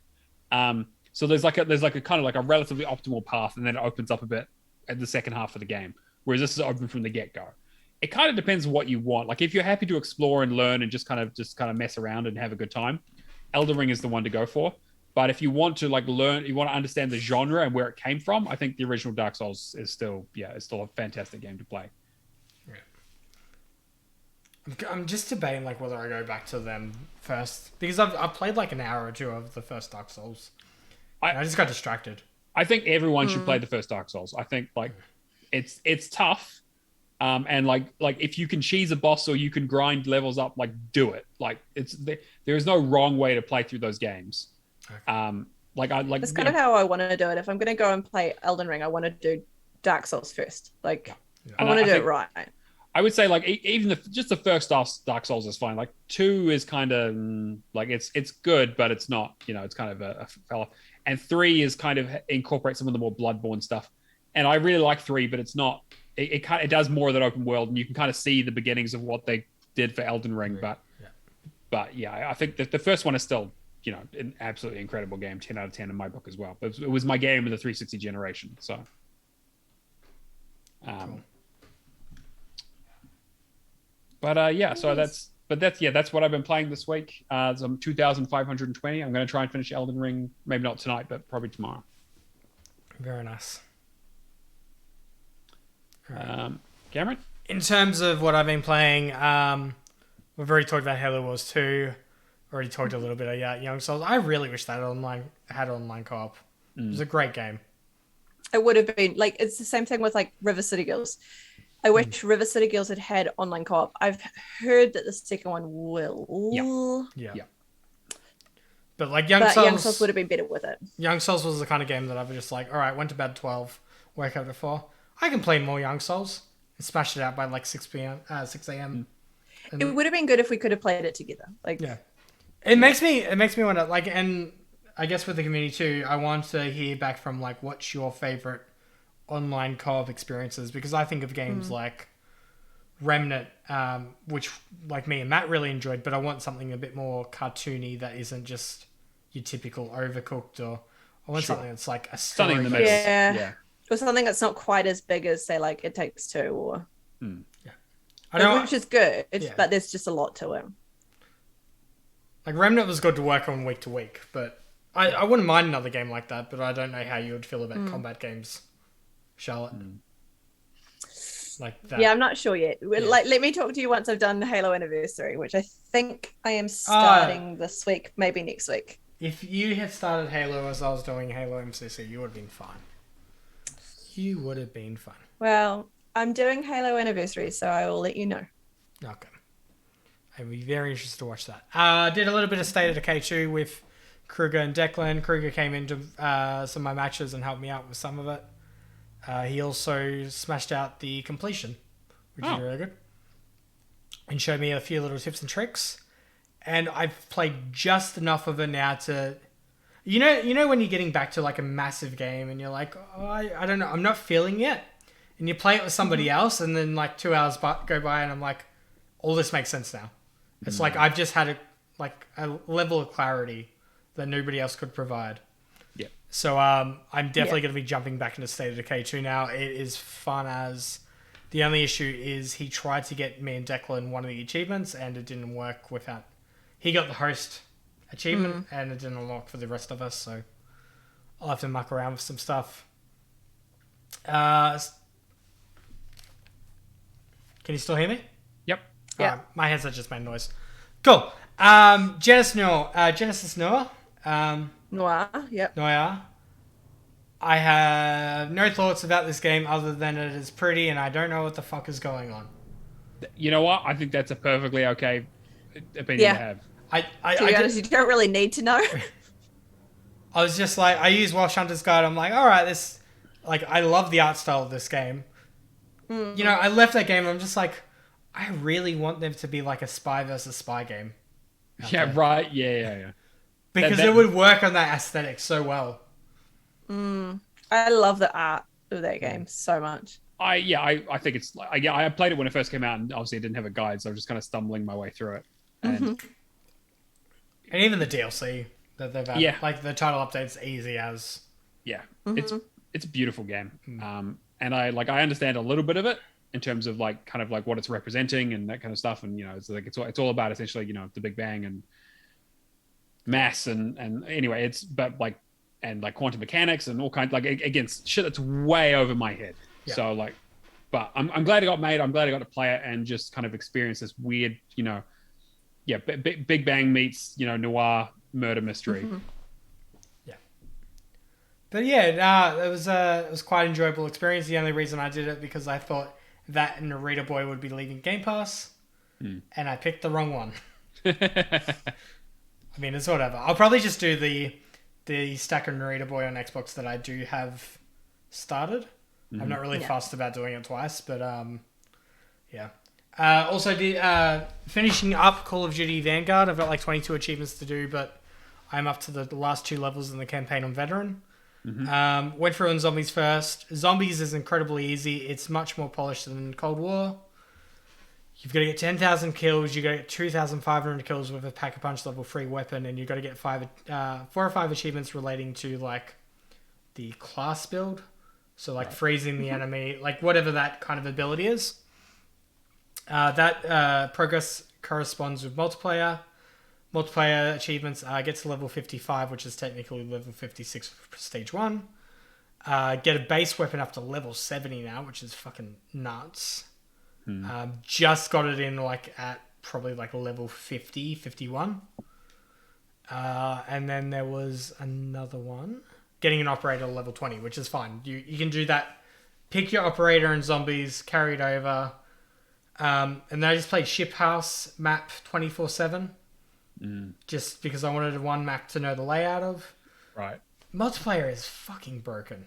Oh, really? Zombies is an alright experience other than the fact that they've changed the rounds to be objective based. So you have to deposit runes, which is stupid, but it's fine. You can use it as a grinding method for when you have to deposit runes to, alright, I'm comfortable at a level 18, at the level of zombies that are coming at me at once, and just farm. Like I did 2 hours of farming of that and got most of my kills for Pack-a-Punch level 3. Multiplayer, sound issues constantly. You'll die. There'll be a second cut. There will be an enemy that kills you, then the head splices off. There will be you going around a corner, shooting through somebody, and it just not connecting any bullets. Like, multiplayer is absolutely the worst part of this game. Which is really disappointing because campaign is actually really decent. Like, the cutscenes for the campaign look incredible. It actually has a very engaging story. Like, when I finished... It's pretty much like a mishmash gang of all these different people in World War II. And one of them's an Aussie. And just hearing a COD game just like, "Oh, you dickhead, like you threw the grenade too far," or something like that. It's just like hearing a bit of Aussie banter, like in one of the levels, is very different, but it was very enjoyable. Yeah. It's just... I don't know, like I really enjoyed the campaign. I've got 2 missions left to do, which I'll probably finish up tonight. And then I'll just clean up all the miscellaneous achievements. But yeah, like in terms of the zombies that I played with other people, it's a fun experience. Other than the fact it just feels weird to traditional zombies. Yeah, I heard it came in a bit rough. I know Sly has some opinions around how it turned out. But Sly, I think, doesn't like the fact that there's no Easter egg achievement, which I'm not against. I'm usually fine with, but whatever, you know. Do you think they're going to have DLC for it? I know that they've kind of moved away from... I think they've moved away from the DLC model. They're just going to do the base game achievements and then carry on. Warzone stuff, I guess, and yeah. Like, Warzone doesn't even have achievements. Right, exactly. That's what I mean, though. They're just that's where they put the DLC now, though. Yeah. But yeah, no, the campaign's really good. Like, the cutscenes look incredible.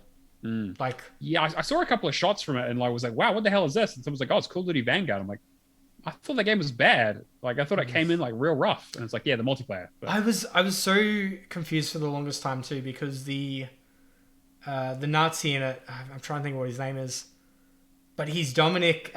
He's Charlie at a Lost. Oh, and it's just like, it looks like, I was just like, I know this actor. Where do I know this actor from? Because he's got like the hair slicked back and it just looks completely different. Yeah. But I was like, all right, well, and like obviously he's done voice acting for games before. He was the brother in Quantum Break. Yeah, I'm blanking on. I can't think of his name, but he's the brother in Quantum Break. I don't know the character's name. I know the actor's name though. Yeah, it's Dominic Monaghan. Monaghan. But like the voice acting and all that in the game is amazing. The cutscene's amazing. Like the transition from like doing a mission, like there's like no loading whatsoever. It's just straight. You do the activity in the mission, and it's straight to the cutscene. Wow. Okay. Like in it, like when it came out, a lot of people said that Vanguard was a very cinematic experience. I can see what they mean, because it's like there's no. Like, you're the one putting a brake on yourself. You're like, there's no loading screens. It's not like I'm going to duck out and just go to the toilet or anything with it. Everything plays as if it's a movie. But it's been, cool. Like, yeah, campaign is definitely the best aspect of that game. I talked about that. The last two I want to touch up on is I've been playing a lot of snowboarding games. Just a couple. Just Full border. All right. So, me and Kia were in a party last week or the week before talking about all the snowboarding games. So I'm like, all right, I've got the ride. I've got the ride board for Tony Hawk. And I know the Shred game also had snowboarding and skateboarding in it. I ordered that. I ordered the other games, and I'm like, all right, I'll try them out. Some of them came the other day, so I chucked up a stream and just dived a few of them. I don't care for Shaun White's snowboarding. Like, that was pretty average. SSX is amazing. Just because, like, if you don't really fall off the board. It just ends your chain and you just keep going. It's just very smooth. In terms of the other games, Stoke's a bit hit and miss and all that. Amped 3. Oh, boy. Yep. So Amped 3 is probably the oldest snowboarding game I have. It was almost close to a launch title, right? I think it was like almost a launch title. Yeah. This is actually Nikita's copy, and I've never played it before the other day. Like, all I knew that it was a snowboarding game, so I chucked it on. Within 5-10 minutes, we've got like these mishmash snowboarders, like making jokes at each other. One of them's called Wiener Boy. Like, the whole first hour is I can't even explain it. It's just wiener jokes, and then it's like it's cartoony without being cartoony. Yeah, like it's not far off it being Jackass, to be honest. Like Yes. it's nearly that level of like. It also wasn't quite like the other games that you were streaming were really cringy and like, oh my god, this is aged so poorly. Yeah. But Amped is actually like it's like we're gonna make fun of aged ourselves. well. I was going like it's almost circled. It's gone past cringy all the way back. It's like it's kind of It's like, all right, if we it fits. It's funny though because it's like one out of all the ones I own, it's one of the first snowboarding games that I own, and I'm trying to think of how many snowboarding games are before that are cringy. But realistically, all I can think about is just like snowboarding games that just do snowboarding. They don't have any voice acting or anything. Everything after Amped is cringy.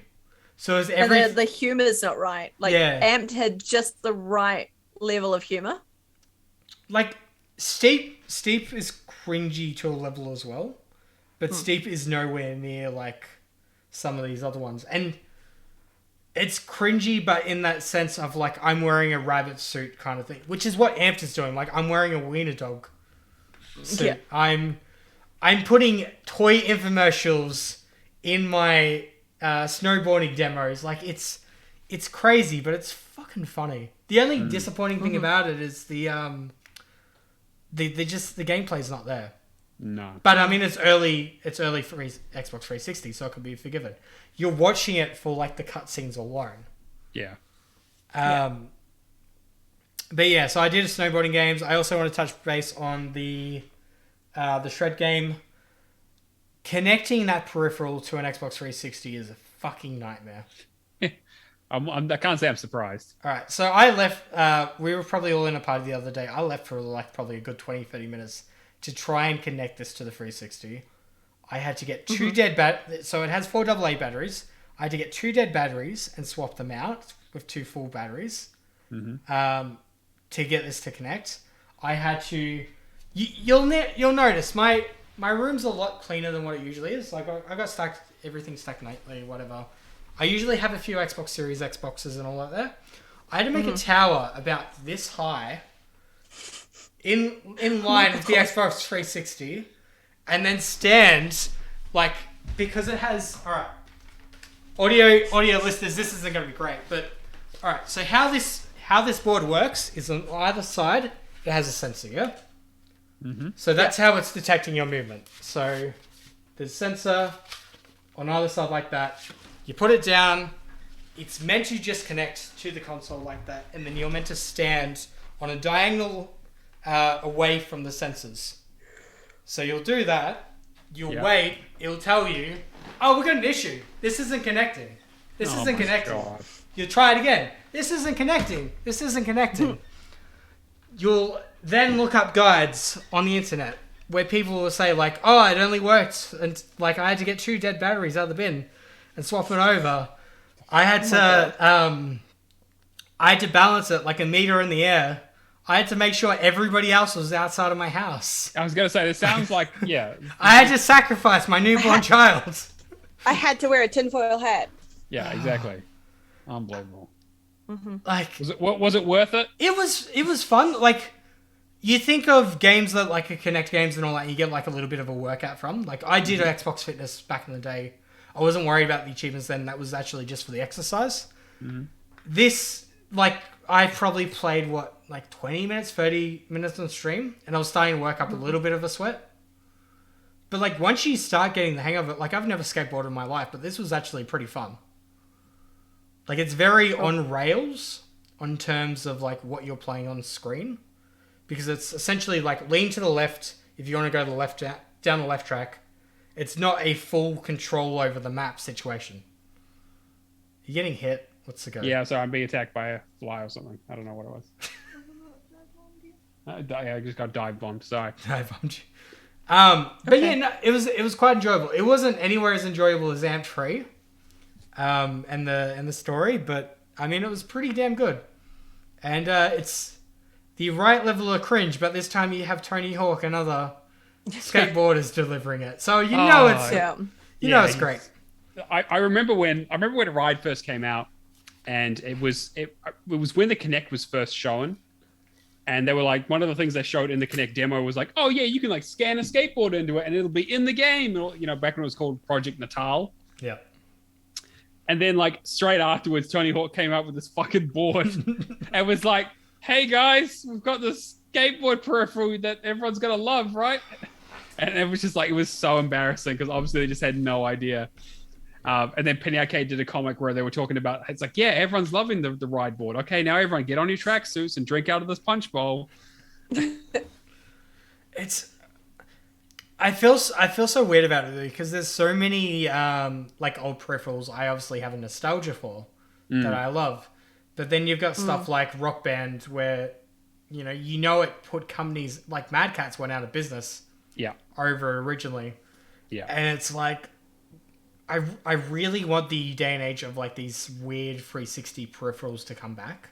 Oh, no, I don't need that shit clearing up my house. But at the same time, like, I could just go and get a Wii. You could. You could. You just buy a little racket attachment. Like, I think that, like, outside of achievements, that time in the late 2000s where the Wii and all that were popular, like, that was such a weird time for gaming. Yeah. But at the same time, like some of the stuff that they managed to pull off, like the fact that I can have a snowboard/skateboard and just mess around with it for an afternoon, or I have like these Buzz controllers, or I have like a actual pro guitar that has a feel to it, to a real guitar. Not a feel to it, but like, in terms of strumming and all that. Yeah. Is crazy. I really wish some companies would take a chance on this kind of accessory stuff again.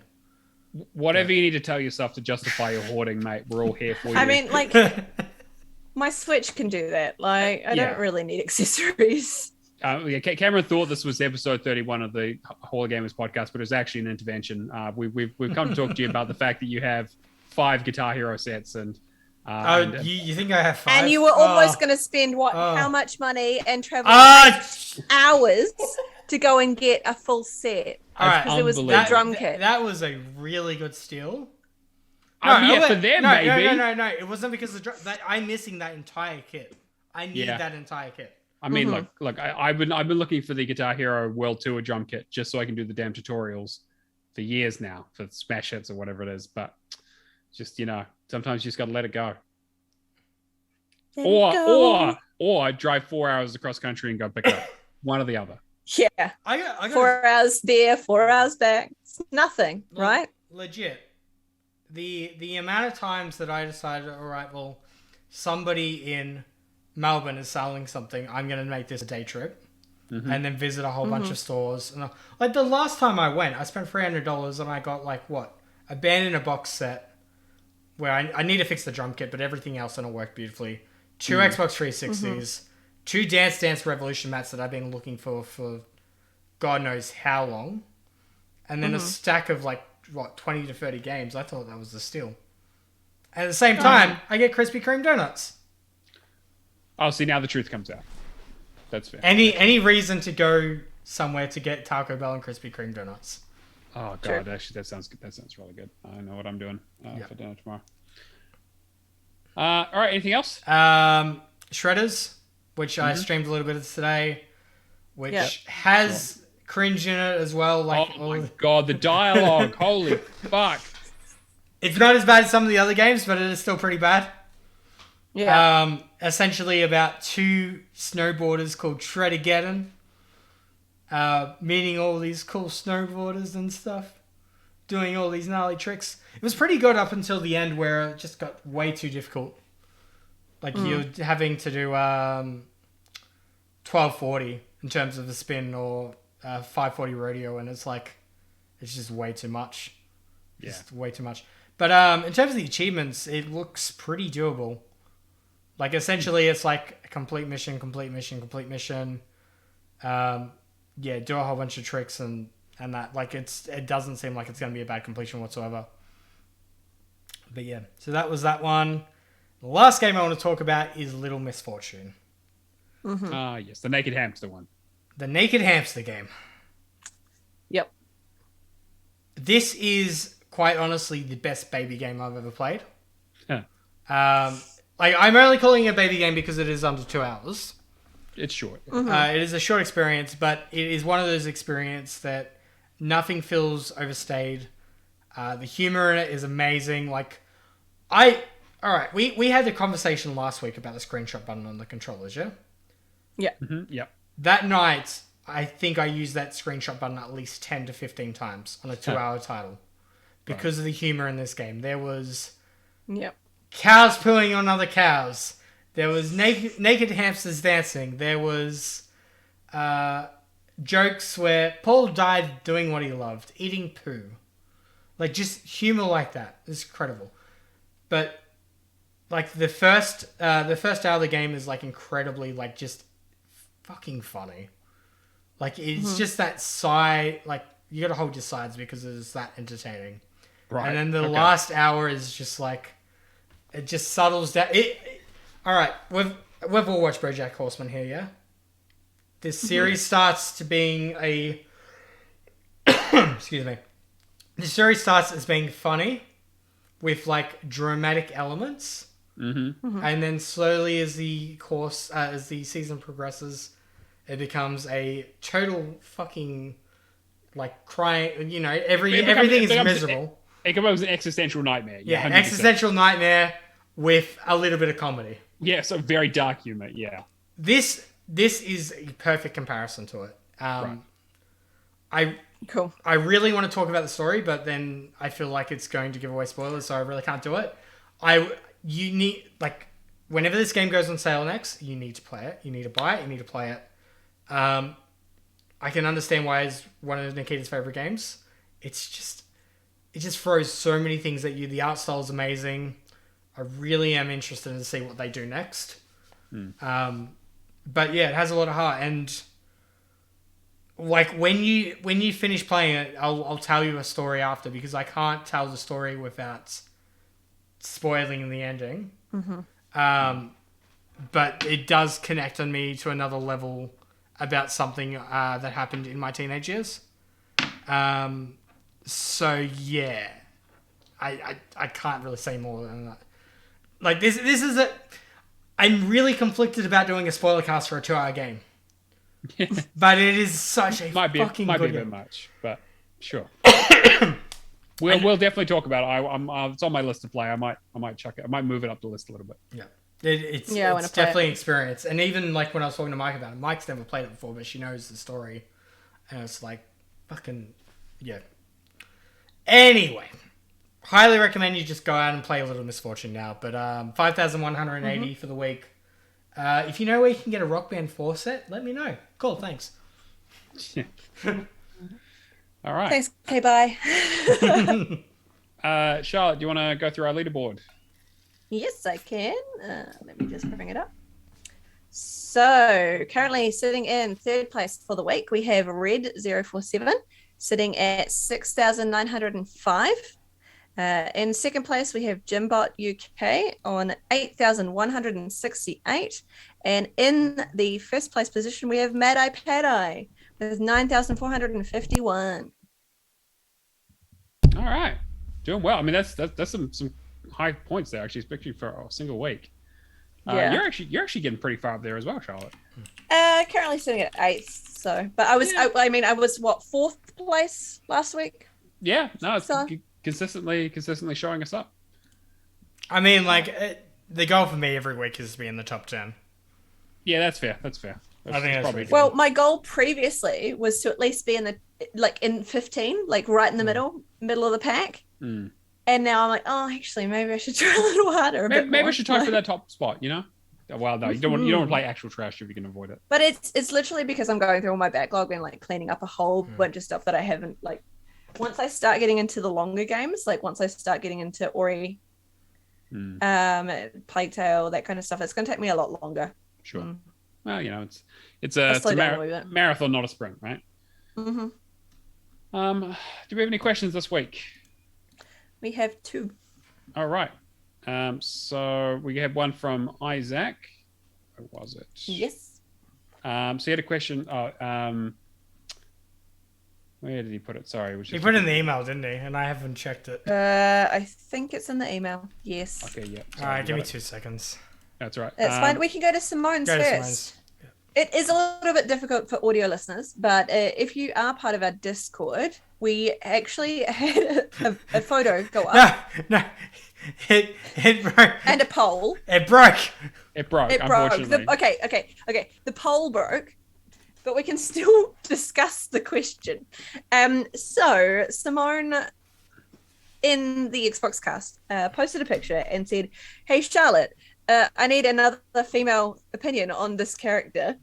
So the character that we're looking at, let me just pull it up so I can actually go through it, is from, let me scroll up.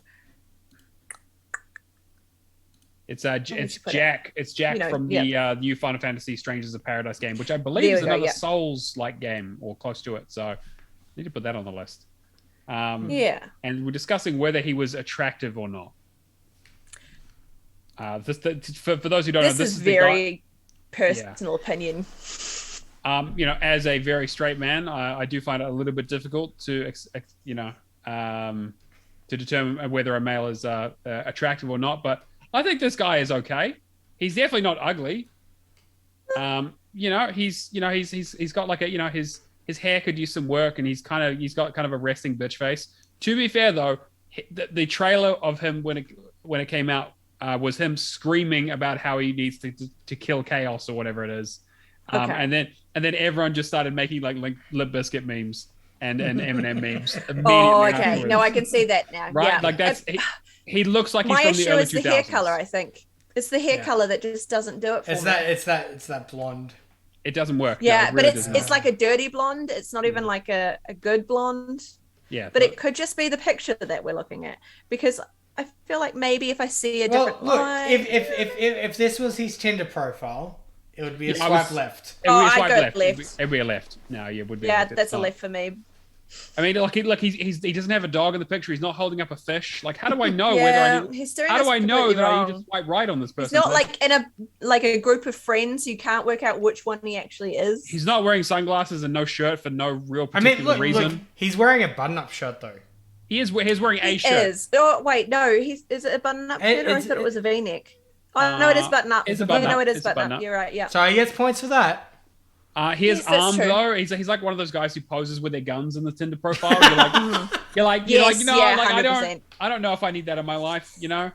Come with me if you want to survive a zombie apocalypse. Like obviously he's got the sleeves down, but I get the feeling if you rolled it up, he might have a "Don't tread on me" snake tattooed on there, and like that's obviously a no-go straight away. Like that's the kind of feeling I get. The comparison was made by a friend of the show, Valak, who said he looks like Nero from Devil May Cry, but an older version. He does. He kind of looks like a cross between Nero from Devil May Cry 4 and Virgil from Devil May Cry 5. Like they have a very sort of similar short white hair, very grumpy looking exterior, some sense of style, resting bitch face, and a real resting bitch face. Exactly. So yeah, I'm gonna go no on this one.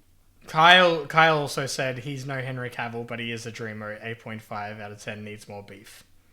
I disagree with everything but the Henry Cavill. It needs to be brown. His hair needs to be brown. He's definitely not. He needs to go on the what's the TV show? The UK one, the talk show host, and talk about like D&D and Warhammer and stuff. What I have no. Are you talking about Henry Cavill? Graham Norton. Graham Norton. Graham Norton. That's it. I don't watch normal TV. What do you mean? Oh, that was well worth it for that joke. Thanks, Cameron. And then the other question. Do you have it? The other question was, bringing up now. Hey guys, if you're going for a serious completion and after a few games, a couple achievements for one of the games you haven't gotten to yet suddenly becomes unobtainable or discontinued, what do you do? Do you play all the other games except for that one? Do you give up on games in that series or something else? Thanks for taking my question, Isaac. You start a new tag because why the fuck? Okay. So it's a game you just haven't. Go, nah, it's a game you haven't started, but it's part of a series. in the series. You just don't play that game. You just avoid that one. you're like, hey, look, you know what? Like I missed out. Just can't. That sucks, but Or- it is what it is. And if they're a live service game, you publicly ridicule them on Yes. every podcast episode that you got a chance to. Until they fix it. Until they fix it. Or you just change the Hall of Gamers podcast to the Please Fix Sea of Thieves Arena Achievements podcast. Yeah. Or the I mean, that's an option. or that that achievement in Gears of War Judgment would be really great to get finished. Thanks. Episode 31. Yeah, see that's the thing. Like I will, again, I won't play anything with an unobtainable or discontinued it if I can avoid it. I mean, But like a lot of that is because we're in this niche of a niche where we have to get the completion, and if there's a possibility that we can't then do it, we'll avoid it. All right. Yeah, but I think that it's an even smaller niche of people who are into series completions, right? Because it's like Because there is that too.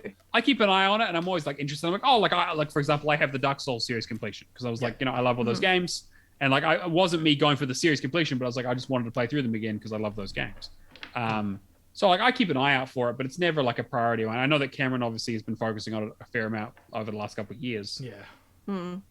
I mean, I just do it to give myself the motivation to like do what to play though. I would assume the generalization for most achievement hunters would be if you're going to start a game that has an unobtainable, you would avoid it unless you're really passionate about that. Like I know Reggie, for example, with WWE, he will start those games because they're never going to fix those discontinued those discontinued. No, but he also loves WWE. So. Exactly. So wrestling is his thing. The passion for the game or the series needs to be strong enough to go, all right, well, the completion isn't worth it, but I want to complete as much of the series as possible. Or for me, if it's the case of I enjoy a game and it does have an unobtainable or a discontinued, I guess if it does have a discontinued, it's not going to be the case of an unobtainable if I've already started it. Sure. I'm probably just going to get as much of that game done as possible. Yeah, exactly. Like it's the same thing that I have with I just finished all the other achievements in Gears of War Judgment recently, and I'd put that game down because of the discontinued, and I was like, fuck, I don't know if I'm going to get back to this, but I kind of got over it a little bit, and I'm like, hey, you know what? Like it's still affecting my completion percentage. I still might as well get the achievements, and if they do fix it one day, that means I just have one more to do. So. It's just one of those things that's just annoying at the end of the day. Yeah. Like I think it's more so because people that do series completion too. They go in with the mindset of planning, like, all right, I'm going to do all the Forza Motorsport, Yakuza games, or Forza Motorsport. I'll do Forza Motorsport because of the online aspect. Yeah. It's impossible. This is a massive thing I have against developers planning their achievements. When you go in with a game or a series, and then it is a niche, but when you go in. And you basically have to be a starting... you have to be there on day one, yeah? You need to be in that IP's first game if it's an online service. Yeah, like Forza 2, for example, is not completable now because they shut down the auction house. And it's I'm missing that achievement. I don't have it. So. Yeah. And Forza Motorsport's still big. To me... I can understand the point about the 360 games, but nothing on Xbox One should be closed. No, definitely not. And I'm going to go back to Sea of Thieves, even though it isn't a series, but when developers get to a point of well, we're not going to fix it, the achievement's just going to be discontinued, I just view it as lazy, especially if it's an online game. Yeah. I know as an achievement hunter, and I know as somebody that's doing social media marketing and all that, you want to cover as much of a big piece of the pie as you can. You don't want to be closing doors on people because they're going to, what's the saying? You tell one good, it's very hard to get positive engagement through other people. But if you have one negative experience with a brand, you're going to pass that on to 20 people. Yeah, exactly. That's what they, that's the common thing with retail is you're always told one. So the idea is that one bad review will go out to say 20 people. Mm-hmm.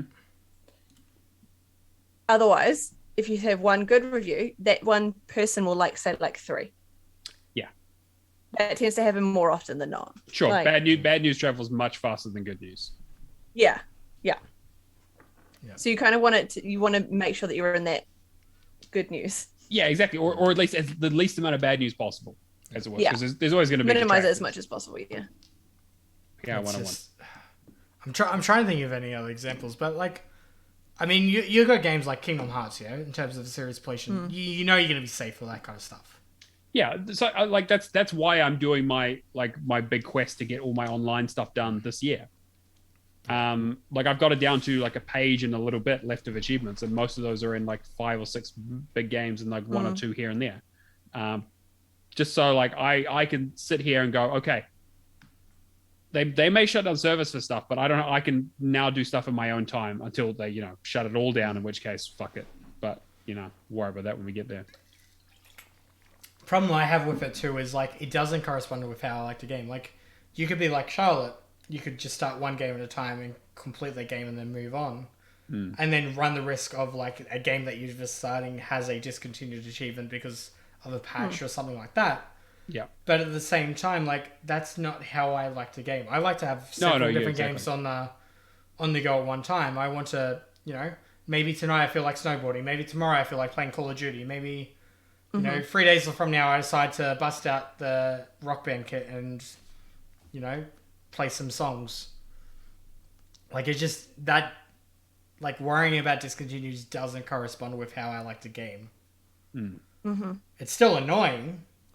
And I still firmly believe like developers should be held to account. Like the achievement system needs some reworks, but I think at the end of the day too, developers and publishers need to be considerate to what they're putting out. Like testing your achievements to make sure that they work as well. Like just recently talking about Gorna 2 and having that 69 combo. And it's not achievable. Nobody's been able to do it because it's not physically possible, even though technically it should be able to be unlocked. Yeah, it's if you meet the requirements. Yeah, but we'll get there. I mean, I guess it's like, hopefully stuff with Vudix helps, and we have less of this in the future. Going back is hard, but yeah, like I wish I played games like Charlotte does, starting one at a time and working on them. But I mean, you say this, except like I still have a backlog and I don't exactly play one at a time. I do like chopping and changing, but it depends on the week. Sure. More lately, it looks like I'm playing one at a time because I'm trying to get the completions, right? Yeah. But if you looked at my month last month, it was a very different story. Sure. Like I've just like changed my strategy, I think, and now it's like false. It feels smoke screen. It feels weird because the only way I can really think of getting around it is playing a game entirely on an alt tag, and then doing the exact same game on your main. And it's not realistic. It's not feasible. No, like, why would you ever do it? No, exactly. It's not. It takes the whole point of doing it out. It's like 100% completion percentage isn't impressive. Getting something like 500 games with over 99% is. Yeah, exactly. Anyway, let's get into our completion shoutouts. So we've got Aftos with Halo Wars 2. Congratulations. Declan finished up Young Souls. Dish finished Black Ops 1. Chapter finished Elden Ring. I asked him how he beat that boss. He hasn't got back to me yet. Games of Dane did as well. Yes, he did. Yeah.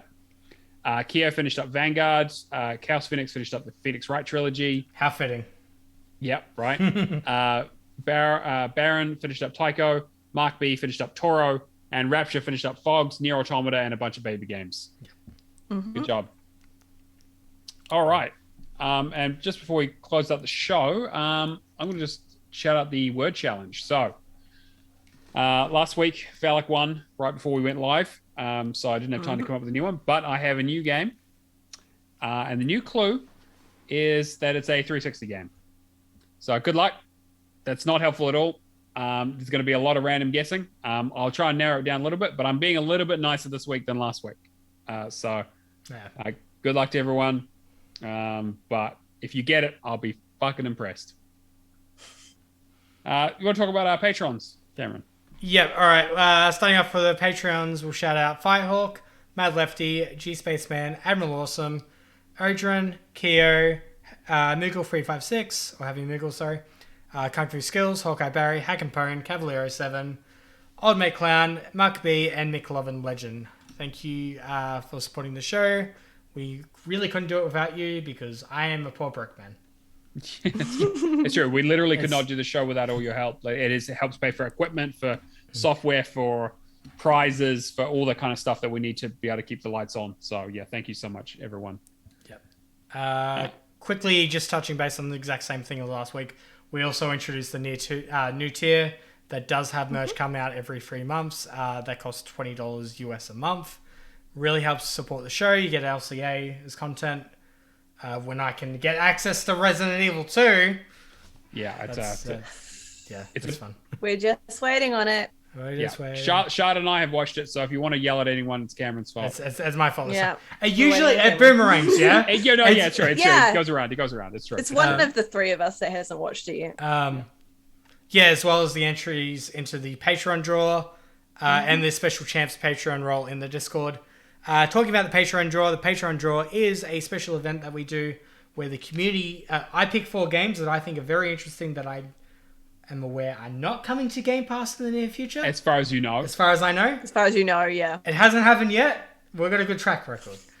Cool. I'm lucky you didn't pick Tunic. I was so close to Almost. picking Tunic. That's exactly what I was referencing, and I'm like, nah, you know what, though? I just had a feeling from somewhere ages ago it was going to be Game Pass. And then they put the post out like 2 weeks ago. Definitely not coming. And then somebody's just like, yeah, Sarah Bond's just throwing like, fuck you money around. But, so the 4 games this month are Farm Manager 2022, Conan Chop Chop, What Lies in the Multiverse, and Tux and Fanny. Conan Chop Chop is currently winning with 4 out of the 10 votes. I really want to play it. Looks good. For a game based on an April Fool's joke, like, it looks pretty interesting. Mm-hmm. Actually, this sounds good. Maybe we need to get this game when it goes on sale. This can be our online co-op game. I'll check that. I'll make sure. You check it, I'll make please. sure. I don't want to have another game on my tag that I then have to do alone because I thought we were going to do it together. Like, oh, by it's fine. myself. Anyway, oh god. copyright. Wanna be. All right. Well, that's gonna. Yes. Yeah, I'm just trying to think if there's anything else I need to put with that. Yeah, go support the Patreon. If we can get more money, we can run more gifts and prizes and. It's true. It's true. Yep, I can afford to run the word challenge and give easier clues so people can get it more often. All right, well, that's going to bring us into the show. If you want to come say hi, we've got a Discord, discord.io/HallofGamers. You can come and hang out with us, talk to us in our community. That's where we have the word challenge. It's where we post our completions. We have all this a bot. Well, we have bots in there that apparently aren't working right now. But there's a few bits going on in there. It's really, the Discord is really where everything happens with our community. So come join us, see what we've got. Roll for a random Game Pass game if you need some inspiration. Post. Yep, shit post. Yeah, absolutely. We've got a memes channel. It's well worth it. We're very funny individuals. As we mentioned at the top of the show, we've got the Hall of Gamers pod on Twitch. You can come watch us do this live. If you're listening to the audio version or watching the video on YouTube, I don't know if you would, because I think only one person watches it on YouTube, if that. You get to see the uncensored raw version where I can't correct all of our mistakes or edit out all of our coughs, which is all very, very appealing. Otherwise, if you want to contact us in other ways, we've got an email, hallofgamerspodcast@gmail.com. We're on Twitter @hallofgamerspod. And if you want to help out the podcast in other ways, subscribe to us on your platform of choice, leave us a review, tell your friends, retweet our stuff, that kind of thing. Word of mouth is always so important. Make sure you write your questions into the show for next week and we'll answer them on the show. If you want to get in contact with Cameron, where can you be found? You can find me in pretty much Shadowless Edge and pretty much everything. Starting streaming up on Twitch again and messing around a few things. So twitch.tv/ShadowlessEdge_ is my thing there. Twitter, Xbox, wherever.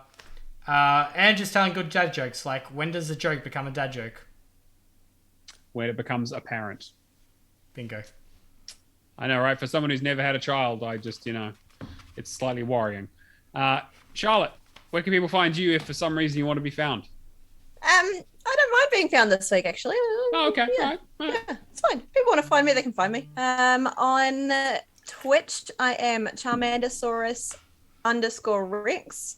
I have just hit affiliate status, so that's very exciting for Rub me. it in. Now I actually have to, schedule streams. So I will be on there Wednesday night New Zealand time at 5 p.m. playing some games, and Sundays at 10 a.m. New Zealand time. So that'll be exciting. I am also on Twitter under AudreyChar. On Xbox, I am AudreyChar now as my gamer tag. And in the Discords, I'm the Char with many names. Because I have a lot. Yeah. Yes. And if you want to find me for some reason, I don't stream for any reason. So Neomaster on True Achievements, Xbox, and Discord is the best place to hit me up for your best Elden Ring tips, of which the tip is get the Mimic, get the Kamehameha spell, and just spam it as much as humanly possible and repeat until you beat all the bosses, until they patch it, which will probably be next week. Anyway, that's going to bring us to the end of episode 31 of the Hall of Gamers podcast. Thank you all for joining us. We will catch you guys next week. See you later.